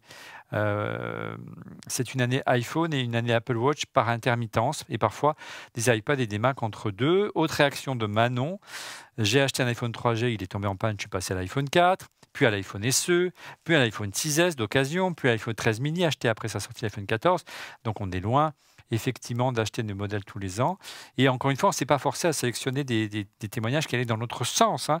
C'est vraiment beaucoup de témoignages dans ce sens, également de Sébastien Page. Il manque un morceau. Les questions à se poser doivent prendre bien en compte ce modèle d'iPhone actuel. Je possède un iPhone 13 Pro qui est super et c'est encore trop tôt pour mes besoins de le changer. Comptons donc pour la... oui, ça a été coupé au montage, mais c'est pas grave. Autre réponse de Stéphane Grandjean, je possède l'iPhone 12 mini et je n'ai pas l'intention de le changer avant 2 ou 3 ans. Quant à l'Apple Watch, je possède la 6 et je verrai avec la 10 s'il y a des gros changements. Sinon, idem, je ne la changerai pas pour le moment. On parlera de la Watch la semaine prochaine. Et enfin, dernière réaction de Lelo de 43, tous les 4 ans pour moi d'ailleurs, je vais changer ayant un iPhone 11 Pro, voilà, c'est dit. Un mot au sujet de notre sponsor Rhinoshield, c'est important. Rhinoshield, marque d'accessoires, bien sûr, de protection premium, sort une toute nouvelle collection pour iPhone 15 avec le confort et l'ergonomie. Cette année sont améliorés avec un nouveau revêtement, toujours aussi solide, une puissance magnétique 2 fois supérieure, MagSafe. Et Rhinoshield propose des modèles qui sont désormais intégralement recyclable. La gamme Rhinoshield se décline en 3 modèles. La Solid Suite, la classique, solide, disponible en plein de nouvelles couleurs. La Clear, toujours transparente et qui ne jaunit pas. Bref, exceptionnellement, pour la sortie des nouveaux iPhones, profitez de 15% sur tout le site avec le code ORLM23 et économisez jusqu'à 26 € sur le combo coque plus protection écran et objectif photo. Le lien est dans la description de la vidéo et vous pouvez scanner ce magnifique QR code. On passe à vos coups de cœur.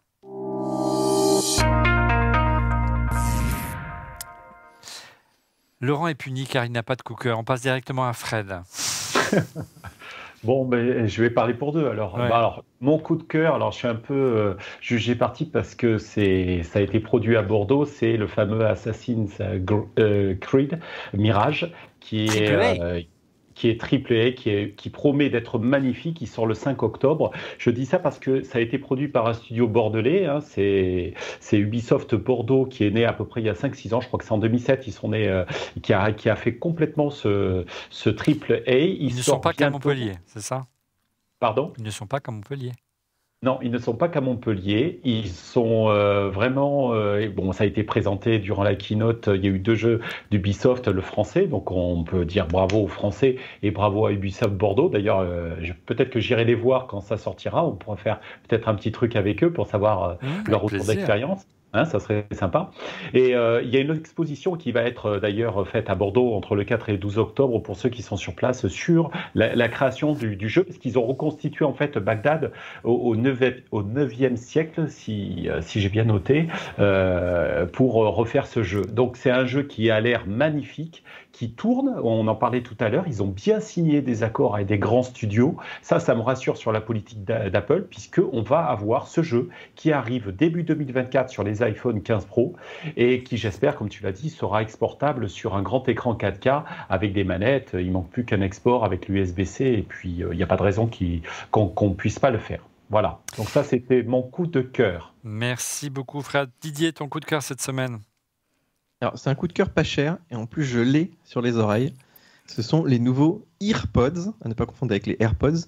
Donc, ces petits écouteurs, moi que j'adore parce que, en fait, je trouve que c'est le produit un peu écolo par excellence. Il n'y a pas de batterie, pas besoin de les recharger tout le temps.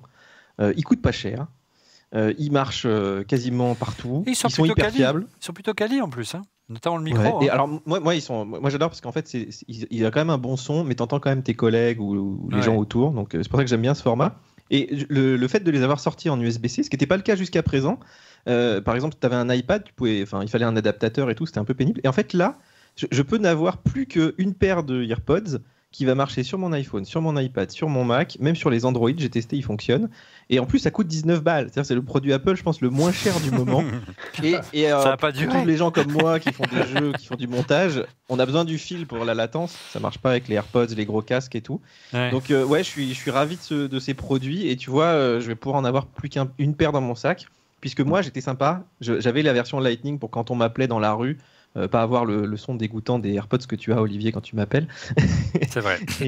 Et du coup, voilà, acheter les AirPods USB-C, je pense que c'est le meilleur achat avec ces nouveaux iPhones. Je t'appelle pour me plaindre. Merci Didier. Christophe, ton coup de cœur. Est-ce que je t'ai déjà dit que j'étais fan de domotique, Olivier? Oui, non. Il paraît. Fan de domotique et surtout fan de Apple HomeKit ou Apple Home en fonction de ce qu'on veut dire. Matterthread, j'en passe. Voilà, Matterthread et autres. Et d'ailleurs, j'ai entendu dire en fait que je pense qu'on va faire une émission en fait dans les mois à suivre. Oui, c'est en surveille des émissions spéciales. Si on arrive à terminer celle-là, parce qu'on est déjà à 1h40. Allez-y, les gars. Promets, j'y participe en tout cas.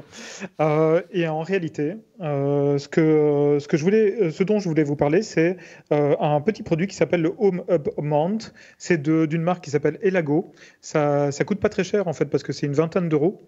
Ça permet en fait de venir fixer, comme on le voit à l'écran, de venir fixer un iPad, une tablette, n'importe quelle tablette d'ailleurs, mais n'importe quel iPad surtout, de n'importe quelle taille, directement sur le mur. On a une petite feuille en papier en fait qui est livrée avec, qui nous permet de faire les trous corrects en fonction de la taille de notre iPad, et on peut facilement retirer l'iPad également en fait en le faisant glisser sur le côté. Franchement, ça coûte pas grand chose, et ça, on peut ranger l'iPad comme on le veut, et puis deuxièmement, on peut l'utiliser pour la maison également et contrôler Home directement sur le mur. Super, les Elago Home Hub Mount, et ça coûte que 20 €. C'est bien, c'est raisonnable ce soir. Alors moi, ça coûte un peu plus cher, mais on cherchait des solutions à On refait le Mac pour pouvoir utiliser l'iPhone et pouvoir utiliser l'iPhone avec quand on fait des interviews, avec des micros sans fil. Heureusement, il est arrivé Holyland.